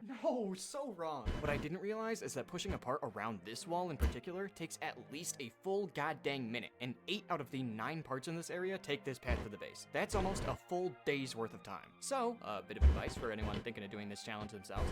Number 1, don't. And number 2, destroy this wall if you value your life. Anyway, after not doing that, I moved the spring all the way over to this area before for some reason not actually taking it all the way to the landing site and instead switching off to start moving the guard satellite? Look, making routes on the fly, not my strong suit. So, after some nudging, a quick reunion with Flint, and of course, more nudging, we finally reached the last few seconds of the day. And it's here where I realized that I made, what is it, my 3rd big mistake today?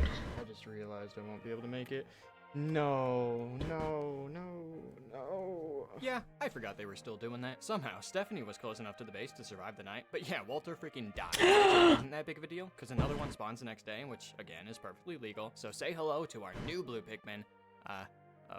It's just Walter again. Walter! Just one letter removed from water. I really can't do much better than that. The only real problem with reincarnating Walter is that he's back to being a filthy leaf head. So I'll have to flower him up again at some point, but that's not the biggest deal. What is the biggest deal is that we got more planning to do. Day 10 is interesting, because at this point we pretty much have all of the parts out and about, so carrying them back is all we really got left to do. So as a result, I decided to first tackle the furthest parts, the analog computer and Libra. Once I get them to my base, I decided to just play it by ear and make another route on the fly. Look, I can't stop myself, I thought I was good at it. But as simple as the plan was, the execution was actually kind of interesting. After rehiring the wall boys, I used the newly teleported gear to get myself and Jordan out of bounds. Once there, I navigated to the analog computer, at which point I bopped Flint on the head so he could drop a pellet that Jordan could use to nudge both it and eventually the Libra. This carried on for a couple in-game seconds and a couple out-of-game hours before I abandoned the Libra, and it was back to just the computer. Yeah, as it turns out, pushing 2 parts at once, not really feasible. Eventually, we came across a big ol' wall, and the lack of a nearby teleport spot means that we're gonna have to bust this one down. It's not too bad though. I used the computer to clip through the wall and then took Jordan back and forth between it and these sorry. It was honestly pretty No worries. There, I supervised Jordan. I will go back to the video since at which point I had just enough time to also push back the Ionium jet now that this wall has been sufficiently smacked up. And that's it. Yeah, I told you the analog computer was far. It ate up like the whole day. But fret not, because now we're in the home stretch for this area, with the only troubling part left being the filter we've still yet to touch. But now that Walter's schedule has been freed up, we can finally tackle it on day 11. Unfortunately, it's terrible. It's so bad. First off, much like the Ionium jet, this thing is just impossible to nudge on your own. Heck, even Bert can't do it, and we've seen what he's capable of. This means that we pretty much have to use Pikmin nudging. But the issue with that is that there are no one-way objects in the area. Bert himself and the pellets he drops are way too heavy, and there's just nothing else out here. This all meant that I had to employ what might just be the ugliest strat of all time. I baited a kinda sorta nearby shear grub to the shore before quickly drowning him. Then I pushed him myself all the way over to the part for a whole quarter of the day before finally having Walter start carrying it back. Once he started though, he never stopped.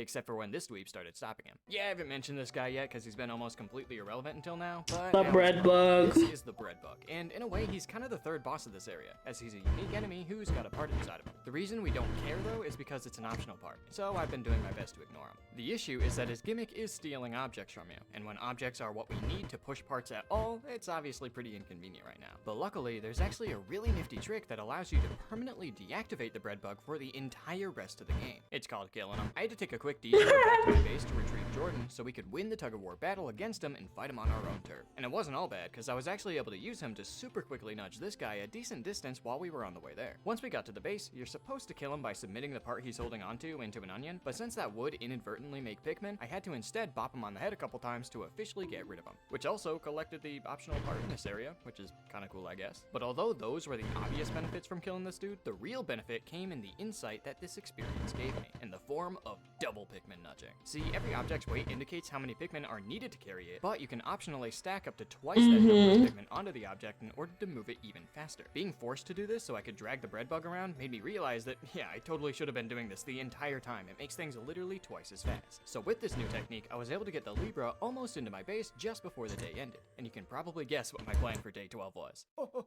is it scrambling around the map finding light objects for Jordan and Walter to carry back? Yeah, you got it. The only interesting thing that I did today was literally watch grass grow. I need the pellets from these guys to carry back the parts, but they only grow if they're on screen. So yeah, I just looked at them for a little bit.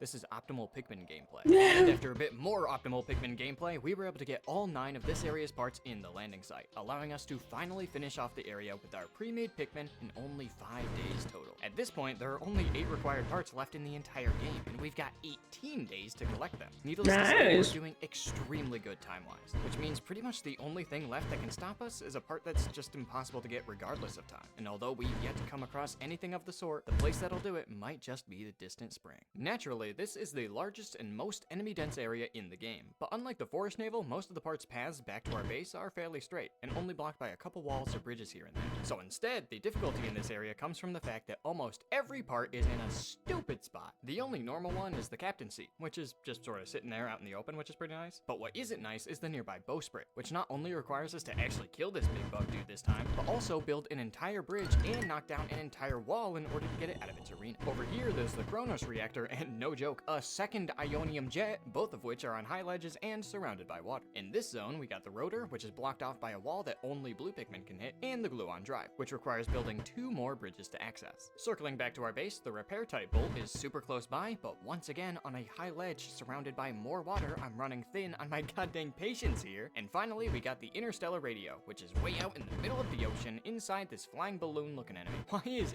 every part so annoying? Although time doesn't seem like it'll be too big of an issue at this point, I still wanted to make good, efficient routes for this area, just in case some future parts got hairy. My routing strategy almost entirely revolved around the bug boss, or more accurately, the bridge next to his arena. Despite my efforts, I couldn't find a way to skip building this bridge, and doing so is going to take up a lot of my time and most of my Pikmin, kinda like the breakable wall in the Forest Navel. This will naturally split up the area into 2 distinct eras, one where I have all my Pikmin and one where I don't. So I'll have to allocate tasks that require multiple Pikmin for after I built the bridge, and we're starting off with tasks that I can do by myself. All that is just to say, I'm doing these guys first because I can't kill the bosses yet. Yeah, my plans are pretty simple these days. I started off day 13 by tossing some boys onto the bridge before immediately running into a problem. See, usually getting up onto a high ledge to push the parts off isn't an issue. There's almost always nearby enemies that I could bait over to get the job done. And the last area was particularly kind, as the most common enemies were able to be transported across the entire map. This area, by contrast, has Dumples. These guys live in the water and have an extremely small control, making them terrible candidates for clipping up walls as they can't be freely baited around the map. Or so I initially thought. I think, yeah, so that's what's supposed to happen. As you can see, he's schmoving.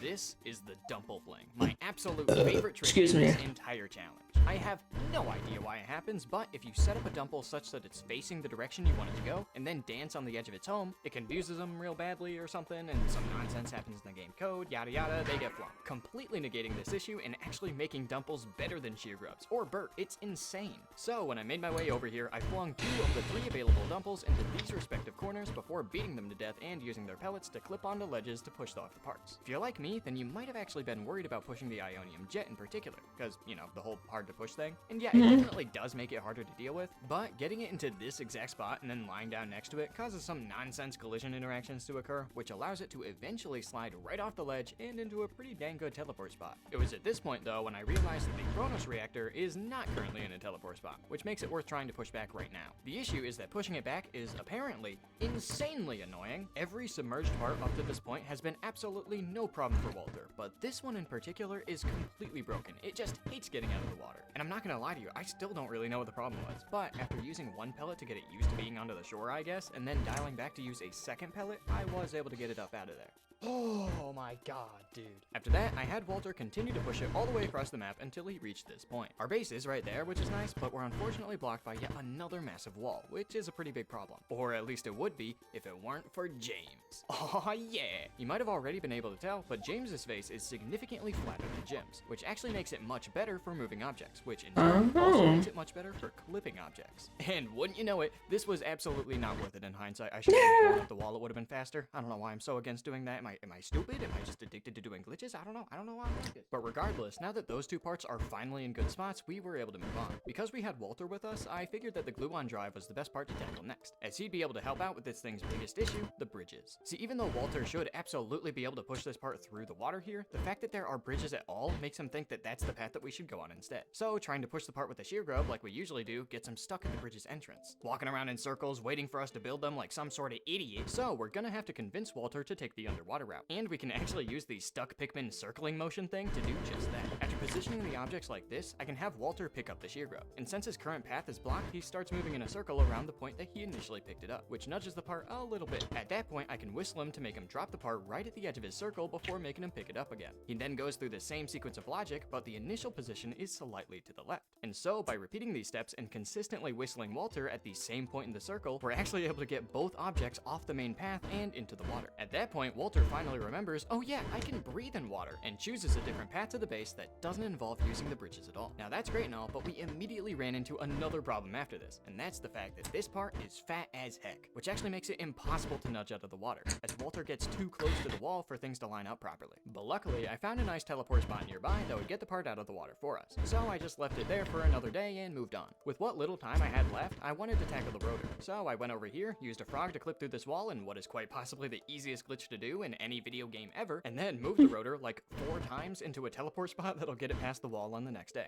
Yeah, this wall might as well just not exist. After that, I didn't really have time to do anything else substantial, so I took this opportunity to see how much progress my Pikmin have gotten on that bridge we need to build. Hey, where are they? Where'd they go? Turns out one of these dweebs, I think, snatched them up at some point during the day and scattered them a bit. Stephanie ended up being buried in this big bugs arena, poor thing, and Jordan, I don't know how, ended up completely inside this nearby wall, which is a tad unfortunate. To somewhat make up for this, I spent my last minute here gathering them back up and getting some more bridge progress before the day finally came to an end. On the next day, we found our Kronos reactor almost in our base, the Ionium jet in the middle of the pond, the rotor past its non-existent wall, and the gluon drive still in the water. Dang it, not a big problem though. I can just redo some stuff, this time making sure it's in the right spot. Yep, teleports out, it's good. And now finish off the day again.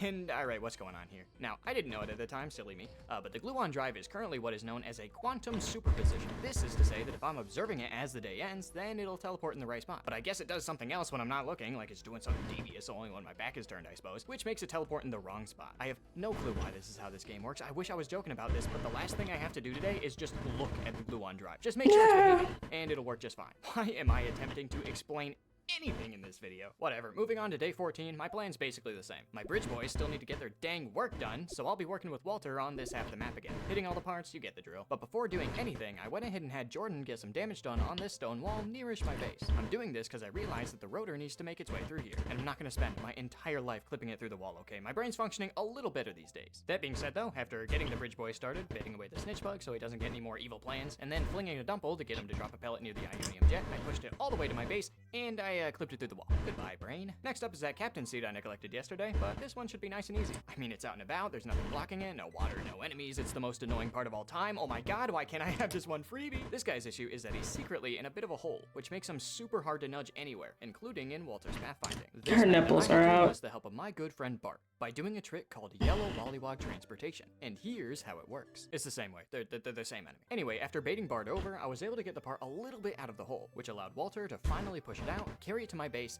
and then clip it through that wall that I totally could have blown up a while ago. Whatever, moving on, I circled around the map to access the rotor, which decided to teleport in a kinda stinky area. There were no nearby pellets or shear grubs that I could have Walter use to push this thing out of here, so I instead hired Bart to do the work for me. And miraculously, around the same time I got the part mostly out of the water, I heard this sound, which indicates that my bridge boys actually finished today. So I waltzed on over, congratulated them on a job well done, and very quickly had Jordan bust down this nearby wall as the day came to a close. Day 15 then marks the halfway point of this area. For now that the necessary bridge is built on the north side is basically complete, we can move on to the other half of the parts, starting with the bowsprit in the bug boss. And you know what? This fight's really cool. Making him vulnerable requires that I use one of my soldiers to block his blowhole looking thing, meaning I'll only actually be attacking with 2 of my Pikmin at a time. Since Stephanie's damage is significantly higher than these 2 goobers, I made sure that she was never the blowhole blocker. Instead, that job was usually Jordan's, as I can throw him much higher than the others, making it a bit easier. Beyond that, I also ensured that I baited out attacks as quickly as possible for more damage opportunities, made sure that the boss stayed close to where I needed to take the object, which is fast, and I manipulated RNG to make sure my Pikmin never Okay, wait, never mind, I get it. Still not that interesting, we can move on. After killing him, I used both Walter and Stephanie to start carrying the part back extra fast. But I benched Steph at this point so Walter could take the water path, which avoids waking up these nearby enemies. And you guessed it, I clipped the part through the floor actually, not the wall. And this turned out to be a pretty big deal, as wherever in the world it ended up out of bounds made it respawn literally in my base on the next day. Widowy? Yeah, it's pretty dang cool. After that, I decided to tackle these 2 guys, as they were pretty close by. The repair type bolt is on another high ledge, so I had to bait a nearby bar over to this wall to clip on top of it and push it off. But that's all for some reason standard fare at this point, so let's just move on. The radio is a little bit trickier. It's in another boss enemy, so we'll probably want our entire army to take care of him, but he's also in a pretty precarious zone, surrounded by both water and a bunch of enemies, which would make it pretty dangerous whenever the boss decides to shake off all my Pikmin. But after transporting all my troops out into the middle of the ocean and tossing them on board, I was able to get this to happen. This is the blowhog lock, something I think I accidentally discovered for the first time. Basically, if you repeatedly step in and out of this guy's home, then he'll constantly switch in between pursuing you and forgetting you exist. And if you do this fast enough, I guess it just overloads his brain to the point where he doesn't even ever think about shaking off my Pikmin, allowing them to all stay on the entire time and kill him super quick. After that glorious victory, I decided to just leave the part behind for now, so it'll teleport in a good spot for Pikmin nudging, and instead tend to the rotor a bit, which is, back in that water I got it out of. Great. Luckily, it's not too bad. Bart's still here, and he was actually able to get it to clip through the floor this time, which helped him getting it more out of the water than last time. So hopefully it won't just slide back in again tomorrow. And hey, here tomorrow is day 16. I didn't really need a plan this time around, because at this point, all we got left is pushing parts back to my base, which I got started on immediately. The first thing I did was venture out into the ocean and fling a dumple at the radio that I could use to spawn pellets to carry it back. Before doing so, however, I went ahead and flung another dumple from over here in a completely random direction. I did this for no reason. Don't worry about it. Anyway, I went ahead and started pushing the radio all the way across the map and into my base, which went off without a hitch. Once it was there, I turned my attention to the repair type bolt. And wait, what's this? There's already a dumple there, waiting patiently for me to kill it for pellet drops? How did this happen? Wait a second. There's no way. Did he plan this ever since the beginning? Alright, anyway, so I used that guy to also get this part into my base before moving on. I again plundered the ocean for some more dumple sniffling, and hopefully you can now see why this is one of my favorite tricks. It's so fun, it's stupid, it's cool, and it allows me to drag the last 2 parts all the way to my base without any sweat. And with that, we've kind of made it? Yeah, all we got left to do is push these 3 dweebs close to my ship, but beyond that, yeah, that's all the required parts in the game right there. I didn't even realize how close we were to achieving our goal until this exact moment, but yeah, if we just collect these parts and then sit around for the remaining 14 days, then we'll have technically beaten Pikmin without ever making Pikmin. But that ending kind of stinks, doesn't it? I mean, I didn't even build up to this moment with dramatic music or anything. Everything we've done, all that routing and all those crazy tricks, accumulating to what? A normal ending? No, not on my watch. I started this challenge assuming that the time limit on every day would make collecting every part impossible. But now that we've gotten all the required parts with nearly half my days left, I'd say that this calls for a last-minute challenge. Is it possible to beat Pikmin without making Pikmin with 100% completion? Let the challenge truly begin. With this new goal in mind, we're now gonna have to unredact the 2 optional parts in this area and start thinking of ways to collect them. One of them is the ever-important massage machine, which is decently far from my base, but will probably require nothing more than a bit of nudging to collect. The UV lamp, on the other hand, is a bit of a different story. This thing's real close to me, so it's probably the part I'm gonna try and make progress on the end of the day here, but how in the world am I actually gonna do that? It's sitting on a bunch of cascading ledges, like the Libra, but unlike the Libra, there's no out-of-bounds abyss that I can use to my advantage. This means that I'm actually gonna have to traverse each ledge, one by somehow getting an object on each ledge that I can use to clip. Of course, that leaves the question, what objects am I gonna use? And the answer is actually a little tricky. I'm only gonna use one object, and it's not in the way you're expecting. Oh my gosh. And with this newly donated high ground, thanks to Bart, I was able to nudge the UV lamp off of its ledge into the Shadow Realm, I guess, just as the day ended, which, to no one's surprise, teleported the part in the perfect spot on the next day. Day 17's plan is simple. We're dealing with the massage machine before finally going ahead and nudging all the parts back for collection, at which point I'll need to make an additional 10 drone Pikmin to submit the heaviest dude. And with all that, we should be able to get this area comfortably done today. The first step of the plan is a little more annoying than you may expect, though. Sure, this part's just sitting out in the open, making it easy to access, but much like the Gluon Drive, its current path expects us to build a bunch of bridges to cross some water. Also, like last time, however, I was able to get around this by nudging the part completely off its original path to convince Walter to instead take the scenic route through the ocean, avoiding the bridges entirely. Once that dude made it into my base, I turned my attention to the UV lamp, and wouldn't you know it, I actually didn't clip it through the wall this time. Aren't you proud? Well, you shouldn't be, because I instead took the deluxe extra stupid route by spending a million years nudging it by hand through this narrow little walkway, I think just so I could show off that I could. Whatever, surely that unnecessary time sink won't actually amount to anything, because look, all I got left to do is nudge these three guys into the landing site, and we should be all good, right? I need to make 10 Pikmin. No. Oh, I forgot completely. Yeah, so what? I had to spend an extra day here because I didn't leave myself enough time to break my own challenge rules. Whatever, I knew you guys wouldn't think that I pushed all these guys close enough to my ship to count as in my base, so yeah, that's what I spent this whole day doing. And with that, we've finished off the largest area in the game with all the required parts, but we're still far from completing our mission. Actually, that's kind of a lie. If you remember, I actually did collect the optional part from the Forest Naval, so we are pretty damn close. We only got 3 parts. Next up is the Forest Naval, in which we completely ignored the supernova thing the last time we were here. Collecting it was far from an issue, though. All we had to do was bust down a wall, sneak this part past a couple of boys, and bask in its beauty. 2 more parts remain. And believe it or not, one of them is the engine I still haven't collected. I'm not gonna lie, I forgot that I skipped this part, and in hindsight, the game totally checks if you have it at the end. The whole spiel where it might not be required was 100% me coping. So that would have been unfortunate. What isn't unfortunate, however, is the fact that I left this guy in an extremely easy spot, allowing me to collect him no problem. And with all that, 1 part remains. But unlike the last few, this one happens to reside in completely unfamiliar territory. The final tree. The final area, which houses the final part in the entire game. And by a long shot, it is the hardest we've ever seen. See, for every single part in this entire run, the main challenge has been finding some way to get the part back to my base. But this is the first time since day freaking 1 we're getting ourselves physically to the part is a complete mystery. The part resides inside the belly of the Emperor Bulblax, but before we can unpack all that nonsense, we first gotta find a way to traverse the first half of this area, which acts as a bit of a puzzle, with the final piece being a box that we need 10 Pikmin to push out of our way. Unlike the walls and bridges here, which, while annoying, are still possible to manage with our max of 3 dudes, boxes will simply never budge. And we dealt with all 2 of the other boxes in this game by simply going around them. Well, okay, why am I crying about this box if I can just waltz around it using one of the 100 out-of-bound tricks we found? The reason is that we can't. This place is stupid simple. There are literally 0 enemies and 0 objects available to us, both of which are things we've historically relied on to do literally anything. And I'll be honest, I'm at a bit of a loss here as a result. Without any of our usual toys to play with, we're kinda useless. Except the thing is, there might just be one single thing that we can utilize. The bomb rocks. See, I kinda lied earlier about there being no objects here, cause exactly 3 bomb rocks spawn right at the beginning of the area. The only issue is that I kinda didn't lie earlier, cause these bomb rocks are not actually available to us. They're on top of the ledge.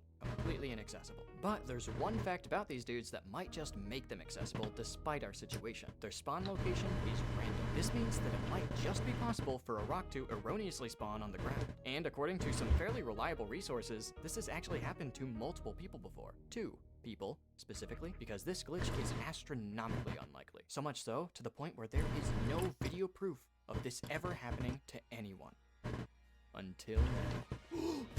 Oh my god, dude, no way. Oh yeah, after 2 hours of using the fast forward function on my very real GameCube, I was able to manipulate RNG such that a rock spawns right where we need it. However, just having one accessible object now doesn't entirely solve our problem. Just kidding, it's literally in the perfect spot to give us a direct path to the boss arena, allowing us to take ourselves and all 3 of our Pikmin across the map in no time. So with all that, now is when the challenge of this part truly begins. This is the Emperor Bulblax, the hardest boss in the entire dang game. This dude has entirely too much health and a couple of pretty messed up attack patterns, but the worst part is that the primary method of killing him, being sacrificing a yellow guy to stun him with a bomb rocket, is kind of a terrible option for him. It's not like we can't hurt him without stunning him, but he shakes off our Pikmin too fast for us to do any substantial damage at a time. And beating this dude quickly is kind of important, because not only would not killing him today mean we'd have to get the nearly impossible bomb rock spawn again, but he also regenerates health over time, which is a bit of an issue, generally speaking, but fret not, because I have what you might call a strat. First, I bait out a tongue attack by standing in a specific area in front of him. Once he starts it, I can then unleash my entire arsenal on one of his cheeks as fast as possible. Then, to prevent him from immediately shaking him off, I can bait out a maximum of 1 extra tongue attack and prolong the damage a bit. From there, he's guaranteed to shake them off, so it's at that point where I'll whistle my Pikmin before they get deflowered and repeat the cycle. Doing this strat can get him to half health pretty quick. However, at that point, he'll start doing this big jump move, which is both a good and a bad thing for us. Okay, it's mostly a bad thing because we can't actually deal damage to him while he's doing it. Luckily though, which attack he does seems partially manipulatable, so we can continue to run with our cycle with only a few interruptions. And after a long dang time, we eventually got him to almost no health, at which point we can abuse the one good thing about his big jump maneuver. It's kind of hard to tell, but this arena has a bit of a bowl shape, so if we killed him right now, then the part would be in basically what is just a hole, and we'd have no way of getting it out of here. So instead, I convince him to do a big jump, and then bait him all the way out of the arena before getting the last few hits on him, not only avoiding the big hill, but also just generally moving the part closer to our base. And speaking of moving the part to our base, we aren't quite out of the woods just because we beat the boss, because now we gotta move the part back to our base. Wow, I'm good at script writing. Specifically, my goal with moving the part today is to at the very least get it off this ledge, because like I said a little earlier, having to use another bomb to get up here tomorrow would just be terrible. Seriously, I don't want to do it again. The issue is that I have very little time left in the day. It was going to be close. Oh, wait. Is that... Oh my gosh, yes. Oh my gosh, it's in the water. Yes. And with that, we were closing in on this game's final part. And although it wasn't actually in our base yet, I was pretty confident I'd be able to make it back. As I assume all of you watching are as well. Because at this point, after everything we've been through, this entire challenge, all of us know exactly what we're capable of. From RNG manipulation, to wall clipping, to enemy baiting, to waypoint displacement, to object nudging, and to waiting around for our mere 3 Pikmin to pull their weight. So is it possible to beat Pikmin, collect all the parts, and escape the planet without ever actually making Pikmin? Well, no, it isn't. But hopefully, the many methods that went into collecting just this one part is enough to convince us that it totally could have been.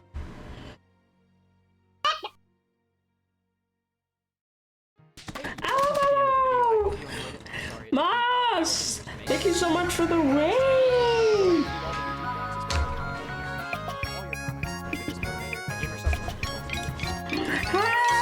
Hi! Hi everyone, hi! Hi Moss! I hope your stream's going. Ooh, Lethal Company, I hope you had fun! Hi everyone! If you don't know who I am, my name is Kaja. I'm a Mad Scientist Dragon VTuber, and I reanimate other VTubers. And today I'm doing some refs for some characters that do not have clean refs yet. And in kind of just in general because they need them, but also in preparation for Art Fight. But I hope you had a good stream. Of course, if you need to hop off and get something to eat or sleep or shower or just in general, you know, get away from computer, I totally understand. And for anyone who decides to hang out with me, I appreciate it. I was watching a video about a Pikmin challenge run of how to beat Pikmin 1 without making extra Pikmin, but it just finished, so we're going to hide that for right now. We're going to return to our music.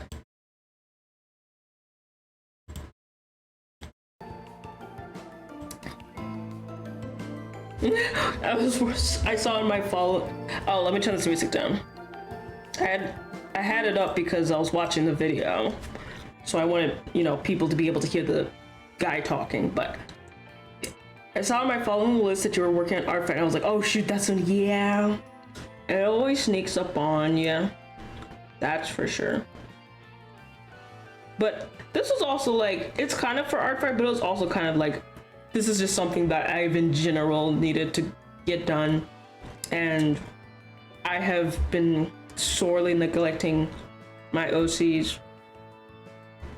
Because like the thing is when you have a job and you're a self-made VTuber and you're making like 80% of your art assets by yourself, you don't have that much time to draw for your characters.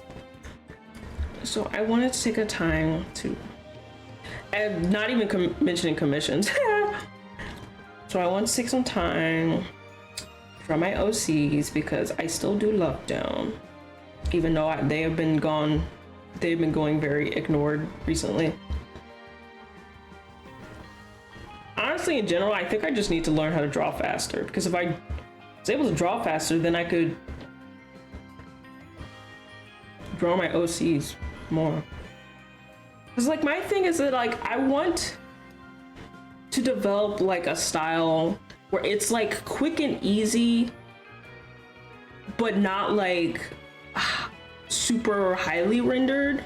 Because that's my thing. It's like I feel like I only have super messy sketch or highly rendered, and highly rendered takes too much time, and the super messy sketches are too messy that I don't feel like, you know, like posting them. So I feel like really what I need to do is develop a style that is somewhere in between quick and messy and highly rendered.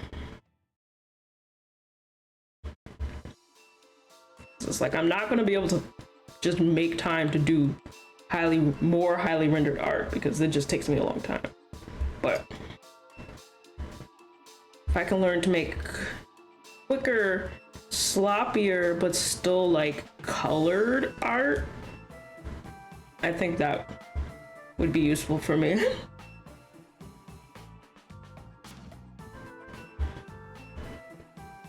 But I have not developed that method yet. So right now I'm just doing symmetrical drawings because I tend to be able to do those pretty fast. So I only have to draw half of it.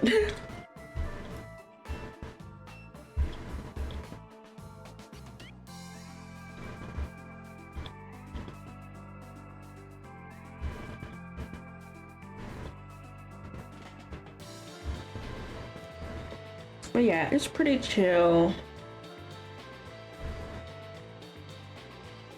My art streams tend to be relatively chill. I mean, honestly, all my streams are pretty chill because I'm just a quiet person, but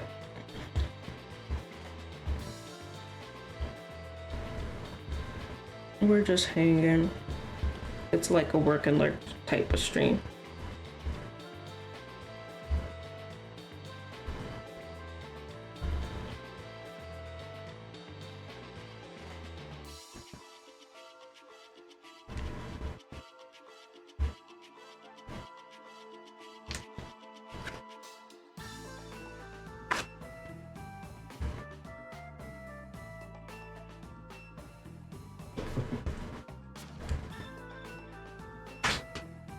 Sorry. Sorry if you hear me fidgeting with stuff on my desk.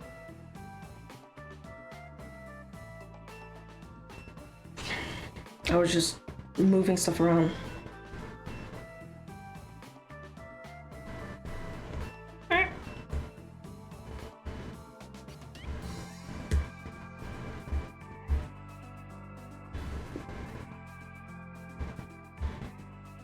Oh, let me put my tablet back on.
Oh, wait, I should be able to do this. Yeah.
Okay. Oh. I also have to squish the hair down.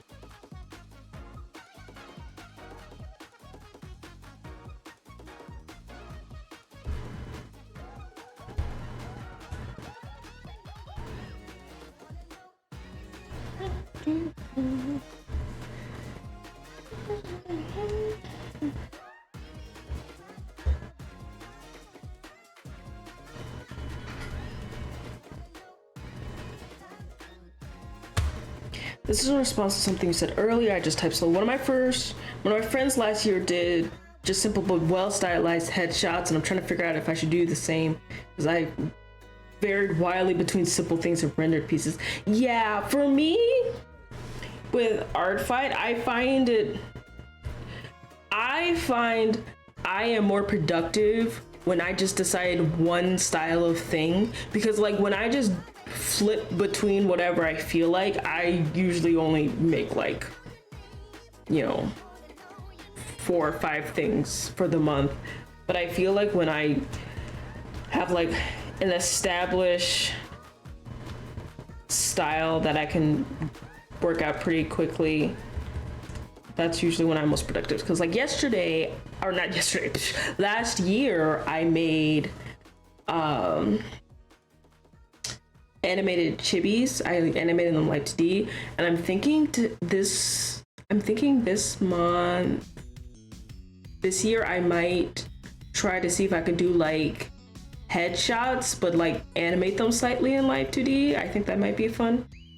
Hi Silhouette, thank you for the lurk. So that's what I'm currently thinking. I'm just like still working out like how much I want to animate them in my head. That's like the big thing.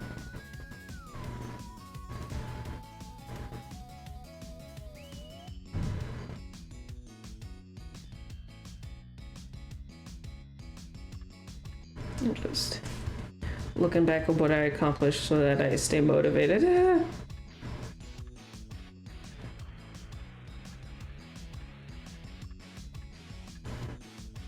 Overall, this has been a productive stream though. Because he was done. I think I just did a couple tweaks on him. And they have the lines done, so I colored them today. But this one and this one, I started from scratch. I mean, not including the sketch. I still had the sketch. So I think I'm doing pretty good in terms of productivity.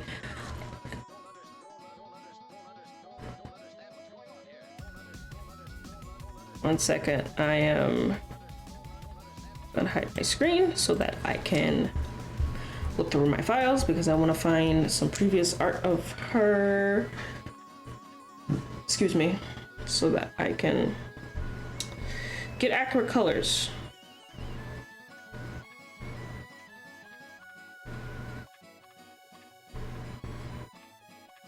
Okay, there we go. Also, this meme I made of her.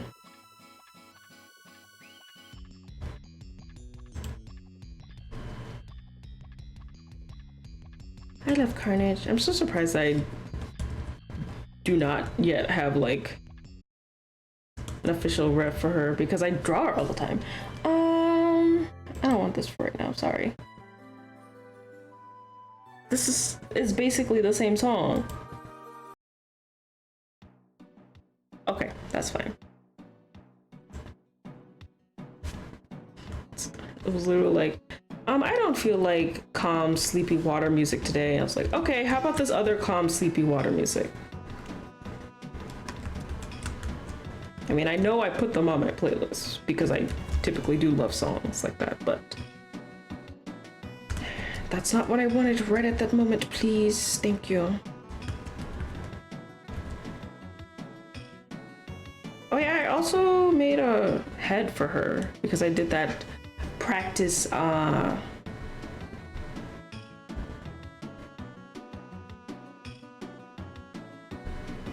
hopefully you don't see any spoilers, smile. Personal PSDs. Yeah, Carnage. Here we are. Oh, she's like way more. She's like way more orange here.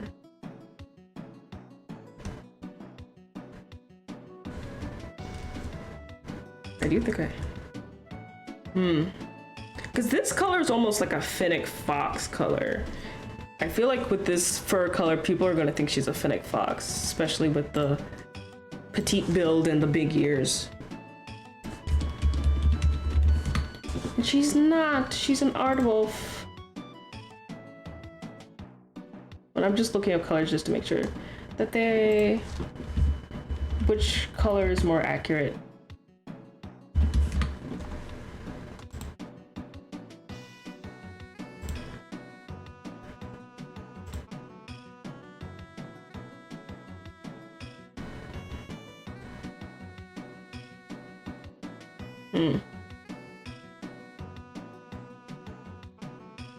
I mean, they're kind of like gray, but I have to simplify it and just pick a color.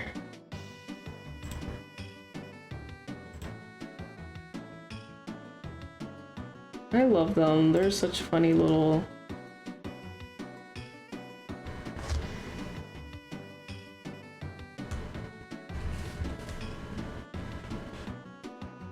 Honestly, I think this color is more accurate. I will go with these colors.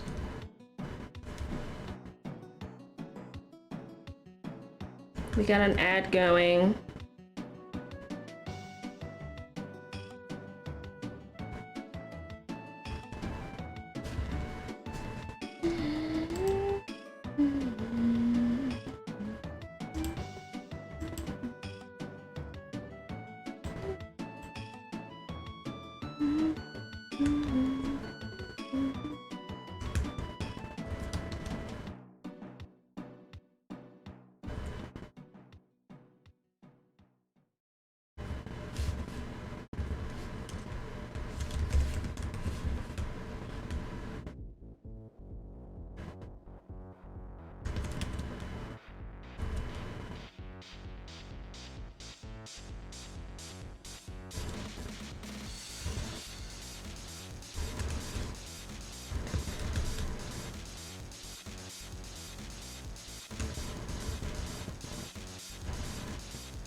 It's hard trying to be like comparatively accurate with like animal fur but like still simplify it, because in reality their fur's like their fur like blends into each other like crazy.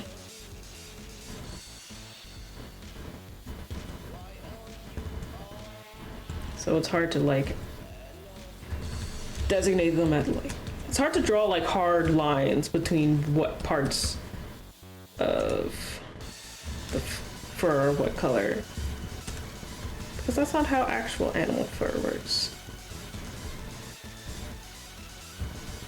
But like if I had to draw accurate animal fur coloration every single time I drew a furry character, I would stop drawing furs. I must be able to simplify, or I would simply go insane.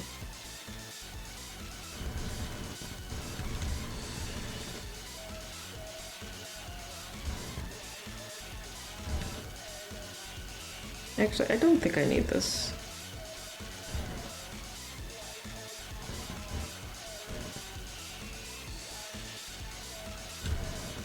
It's darker.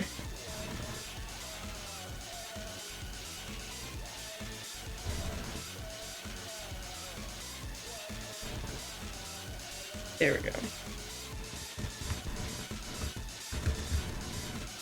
Welcome back from the ad.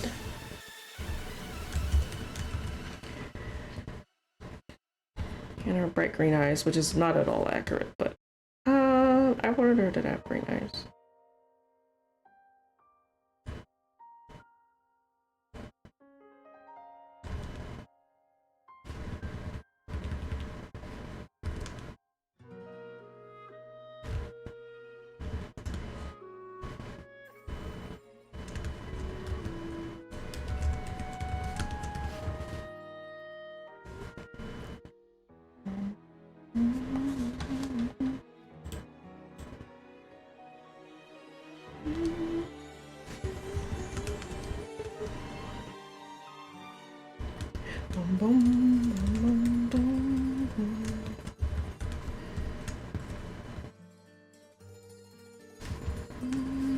Oh,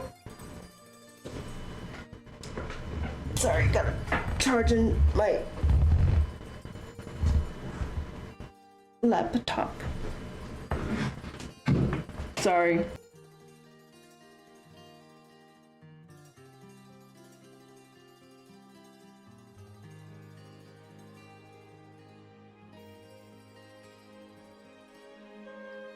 My apologies, I should have muted from the beginning, because I know that stuff, like, registers really loud on the mic. When, like, stuff bangs on the floor, or I move my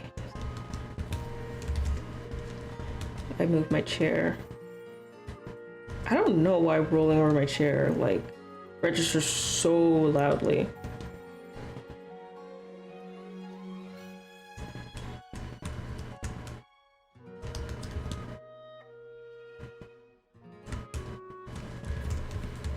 Like, I know part of it is because I don't have a mic arm, but like, it's all the way on my table. I just wouldn't think it would be registered that loudly. You know what I mean?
Okay, now I have to do stripes. Stripes. Do I have a fine number? I think it's just one stripe on the neck. Okay.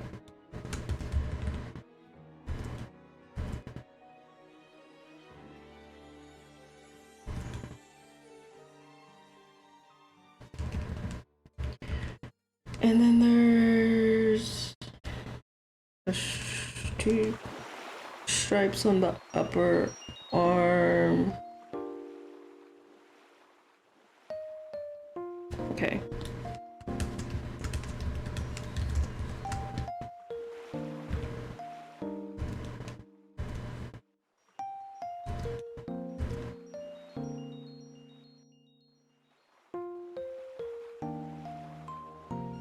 And they're kind of zigzag like this.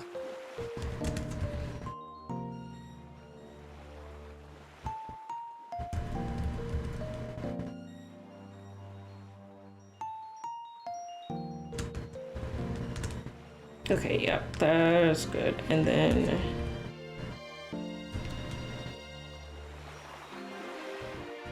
the hands are brown. And her beans will be black, like her nose.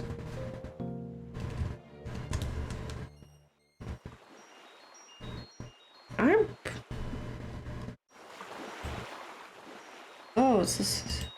Sorry, I'm looking for if I have official colors for her gloves, but I don't think so. Oh, let's get her belly.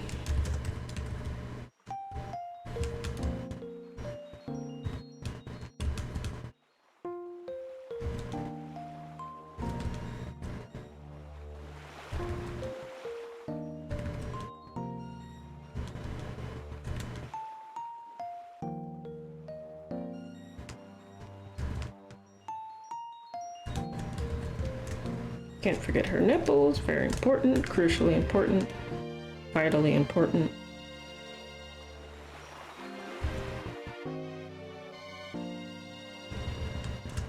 Smile. I think I'll get rid of the lines because I want them to be there present, but I don't want it to be like super duper in your face, so I'll make the color a bit more subtle.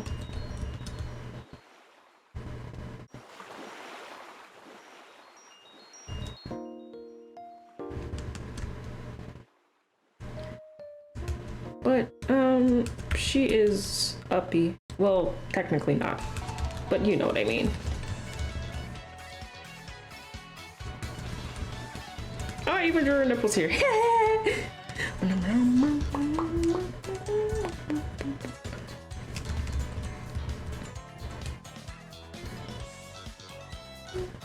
need the same color as Djibouti.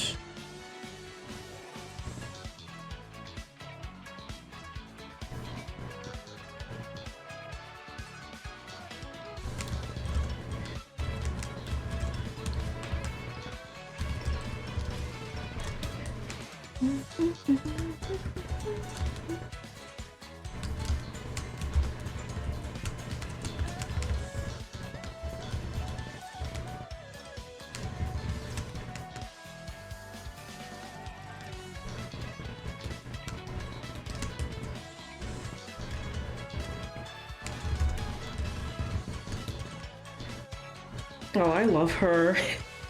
I'm so happy to see her in color finally, like with actual formal ref quality. I think I actually do a brush. I do want this to be like kind of this.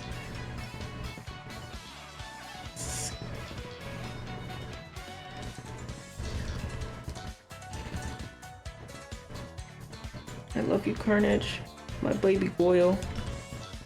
As if she isn't an adult woman, and she very much resents the fact that people think that she is a baby because she has baby puppy face.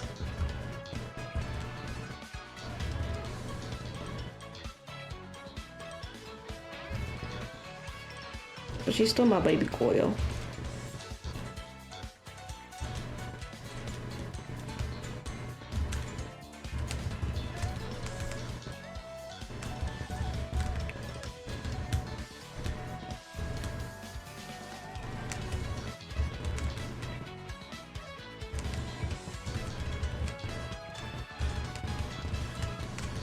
What is this? It's like weirdly like this. And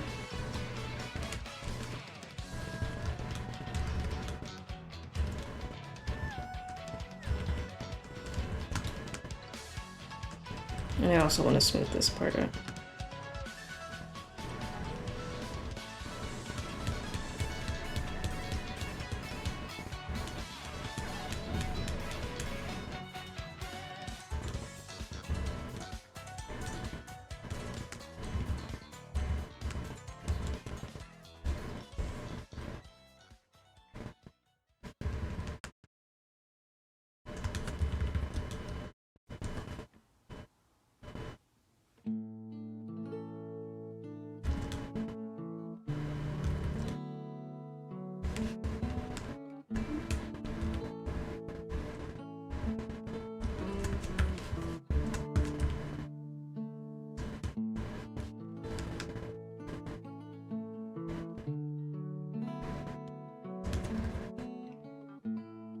I want to make her teeth just ever so slightly yellow.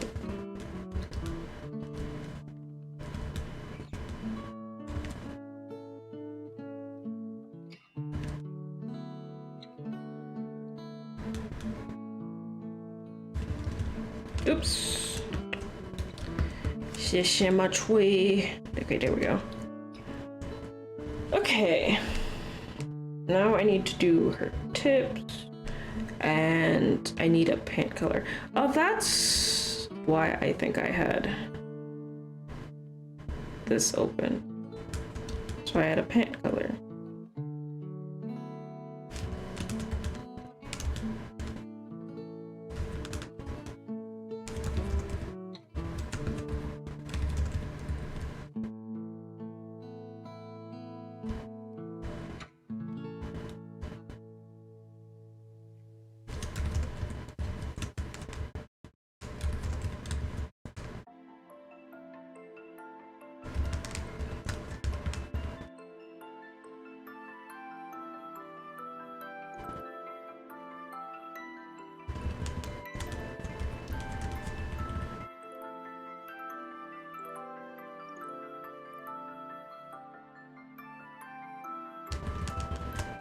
Design is very much brown and gray, which is not typical for me, but the campaign she's a part of is like diesel punk. And even though she's not really all that diesel punk except for the gas mask, the least I could do was give her a more desaturated color scheme.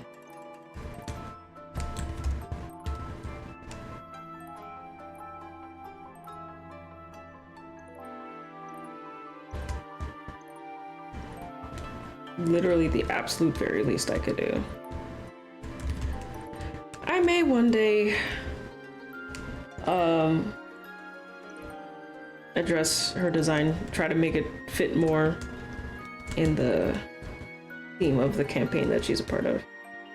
But I don't know, I kind of fell in love with this outfit, so I've been keep thinking of like redesigning it, but I just really like the silhouette of this outfit. So like, I have not yet mustered the courage to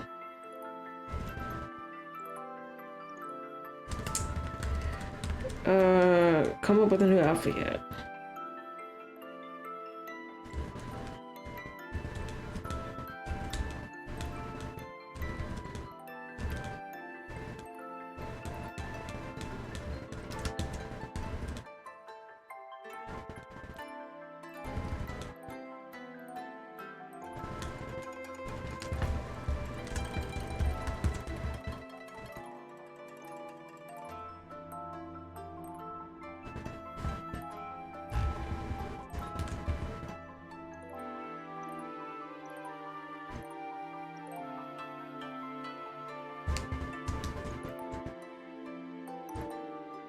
Okay, so any markings that I am missing except for the tips of her hair?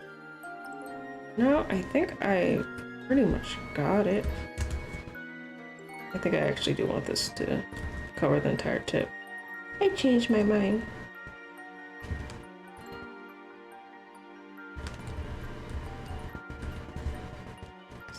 Yeah, let me actually look at. Yep. Looking at actual pictures of our wolves. Okay. Oh yeah, she has some. We would only see the very beginning of it, but she does have some stripes on her tummy.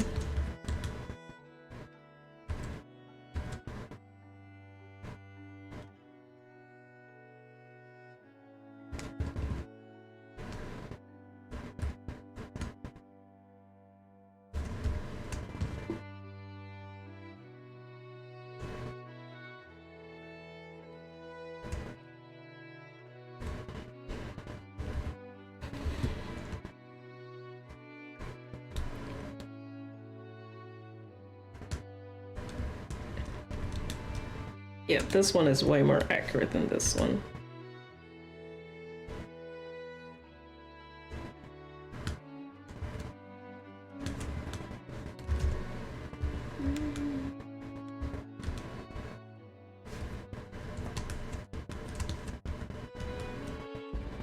Oops.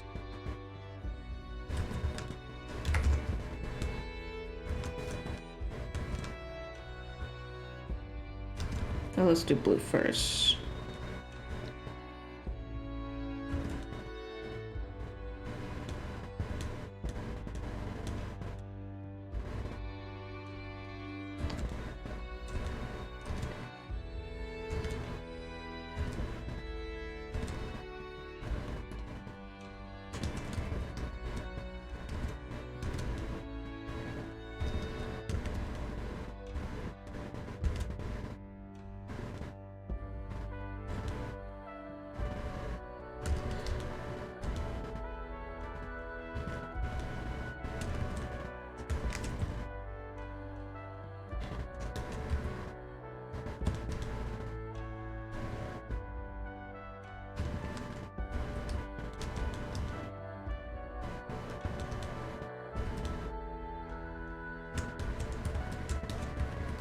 And then one in the front.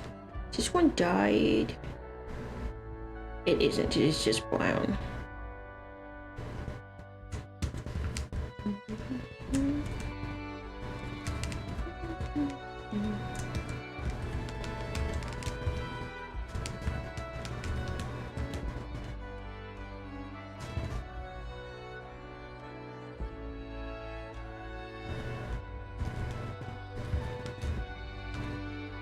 Goes like this. There we go.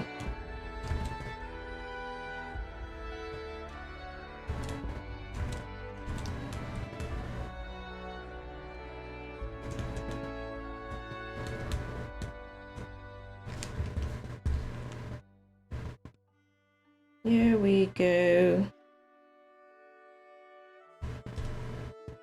Let's add a little life to her eyes. For funsies.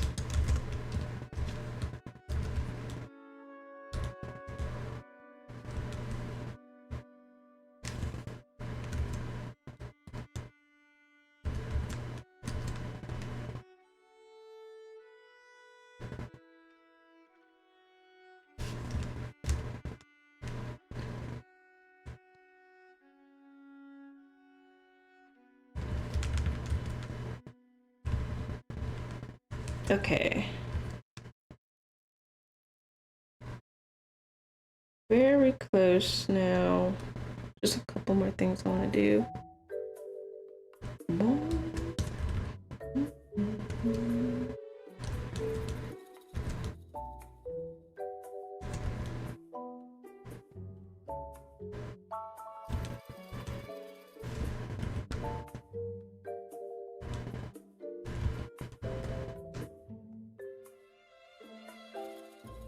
Oh no, that's opposite of what I want to do.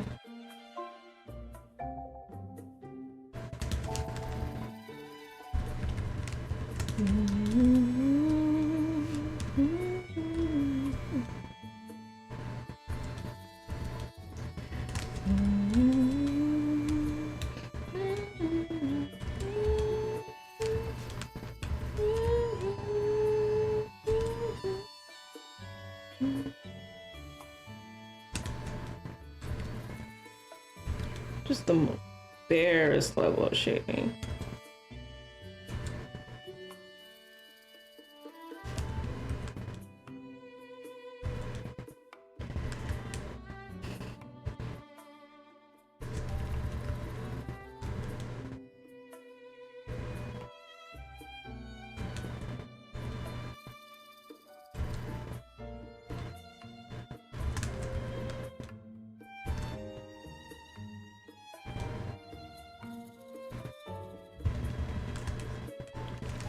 Okay.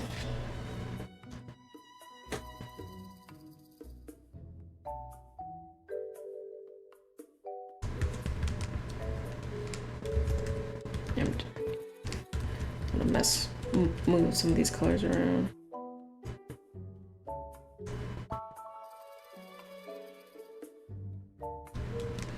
This should not be so dark.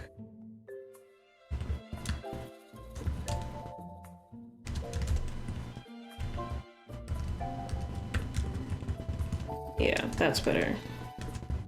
And then this can be this color? Yeah, okay. And this can be this color. Yeah, yes, I think I like that more. Excuse me.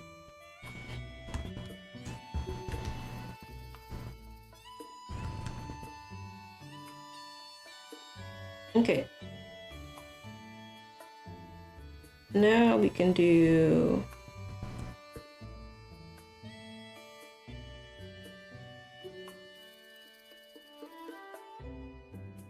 gas mask version, which is mostly the same.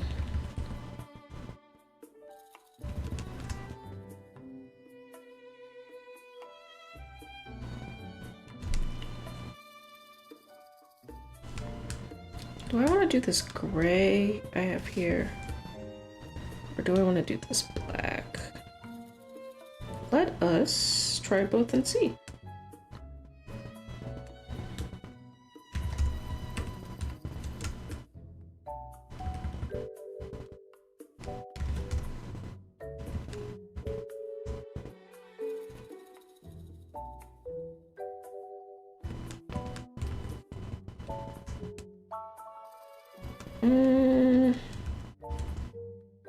I might want to do black.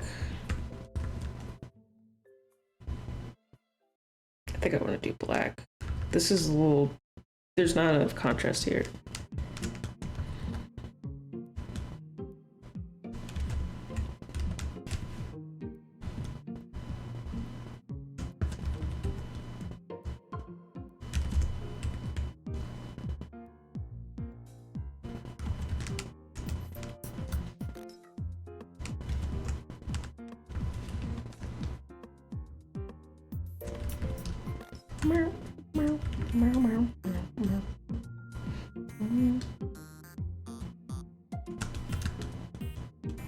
Oops.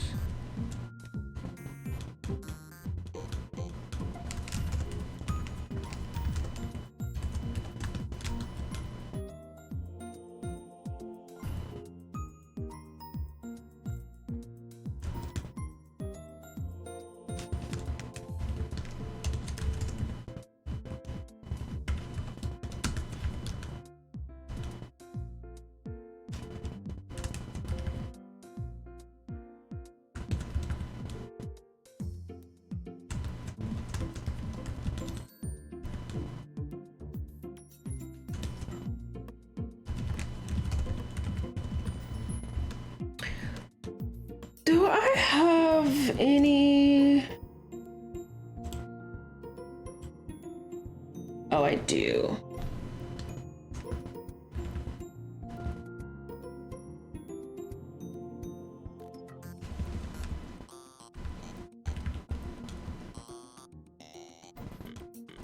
Should I make this dark and then make these parts darker?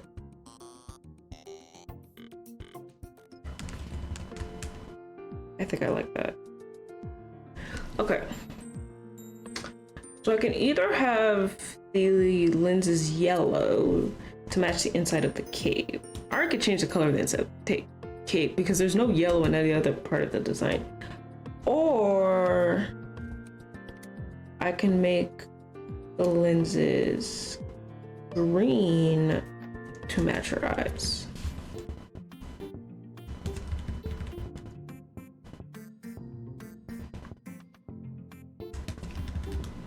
And then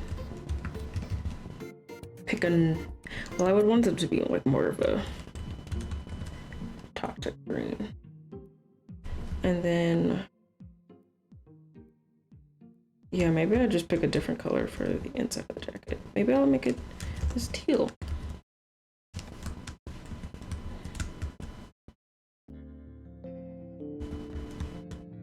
Yellow doesn't show up anywhere else.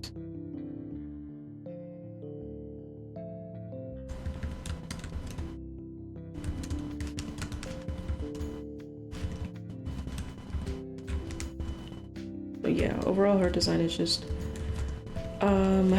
brown and teal. Yeah, I think it is. Yeah, I think that looks good. I want to make this not as dark.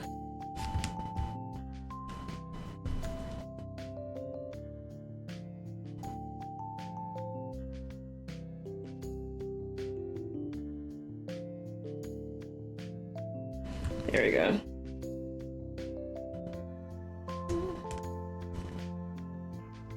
Should I make the boots have teal on them?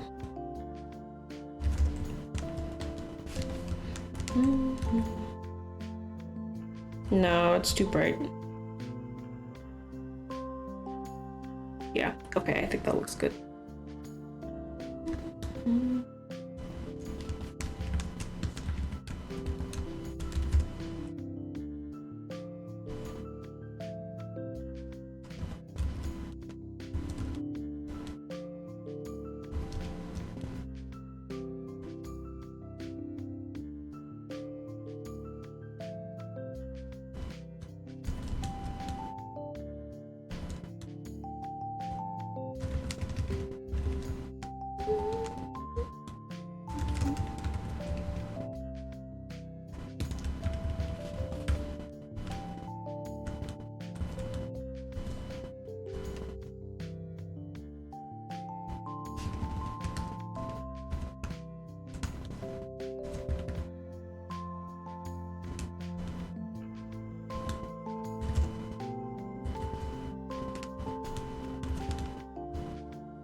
And then blend it with some brown.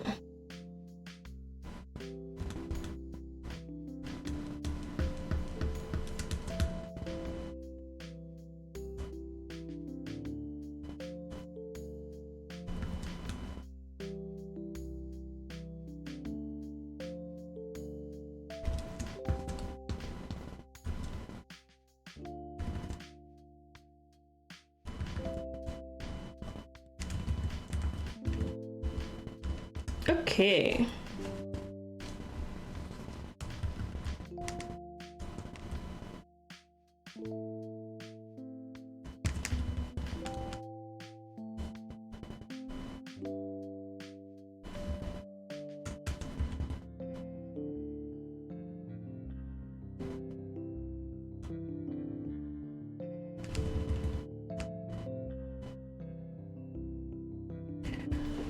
Okay, so now we have the two Carnage versions. Got without mask and with mask.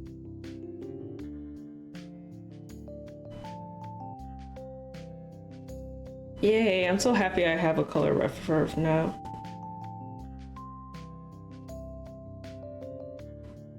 I might still change her outfit one day, but right now I'm happy with it. Okay. So I got a lot of good progress done. Colored this one, did this one from start to finish. And this one was already done. I just realized his forehead is like ginormous. Oh fuck, I kinda wanna. Oh fuck, okay.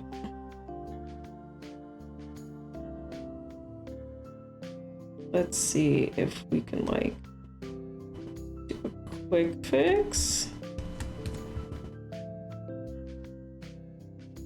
That's why I thought his hairline seemed so far back. It's because his forehead is super. Yeah.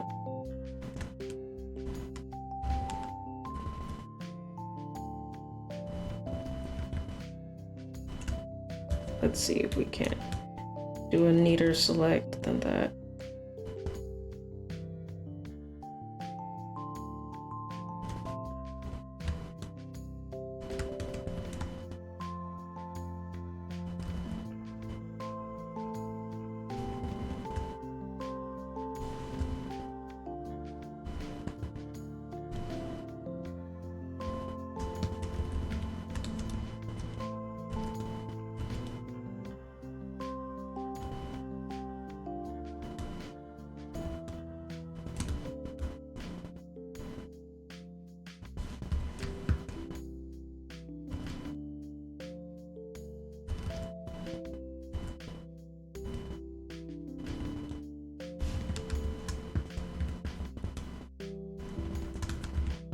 Clean that up.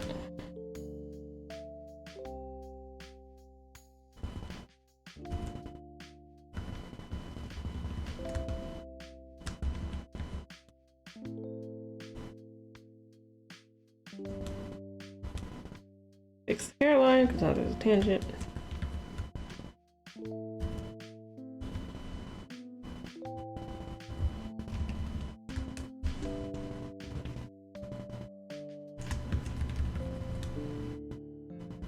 Clean that up there.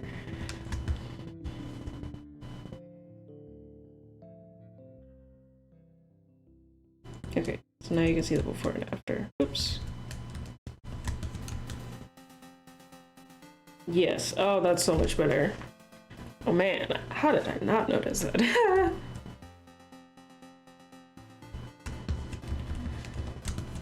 This is exactly why it's good to like take breaks from drawing and come back to them. Because you will become completely blind to like glaring issues.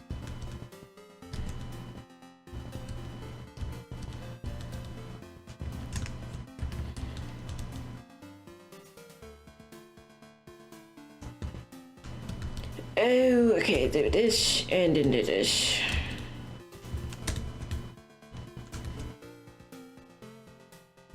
Thankfully, the head on both versions are the same, so I can just copy and paste this once I fix it.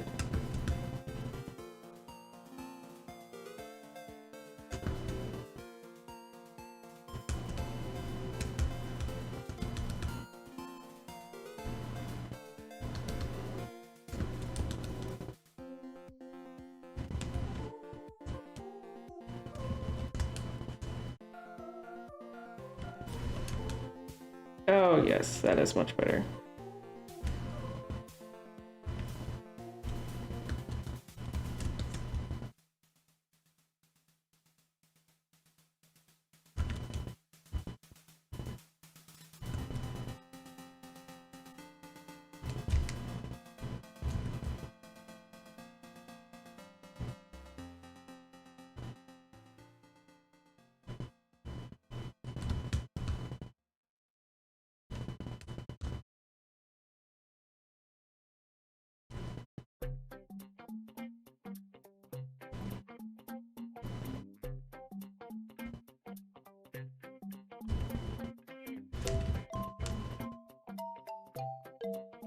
There we go.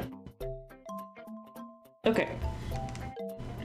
Alright, I feel better now that I fixed that. This.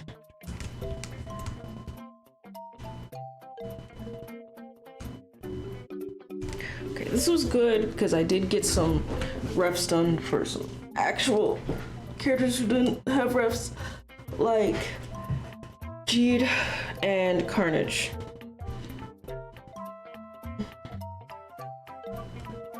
Kiski and Alizael, they had refs. I just kind of wanted to update them. But I think I'm going to focus on characters who actually do not have refs, like Carnage and Jean. So I'm going to make a ref for DJ. I love her. And Thread and Flare. And DJ should be quick because as you can see, her design is pretty simple and already figured out. Thread and Flare is going to take me out a little longer because I have not actually ever colored them, so I do not have an established color scheme for them, so I'm going to have to figure that out. I'm thinking she's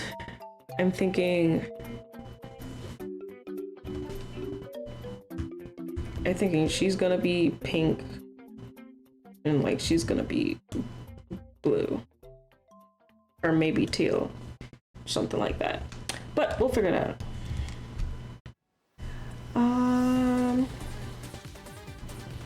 But yeah, I think that's where we will end it for today. So let me find some place to send y'all.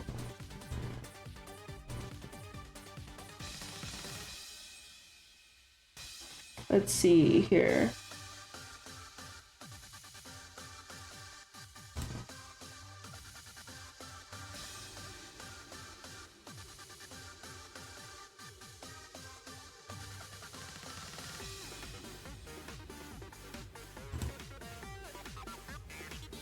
Looking for someone to raid. Yes, I'm still. Okay, I think we're going to raid Shimo. Shimo Bits, who's a very talented artist.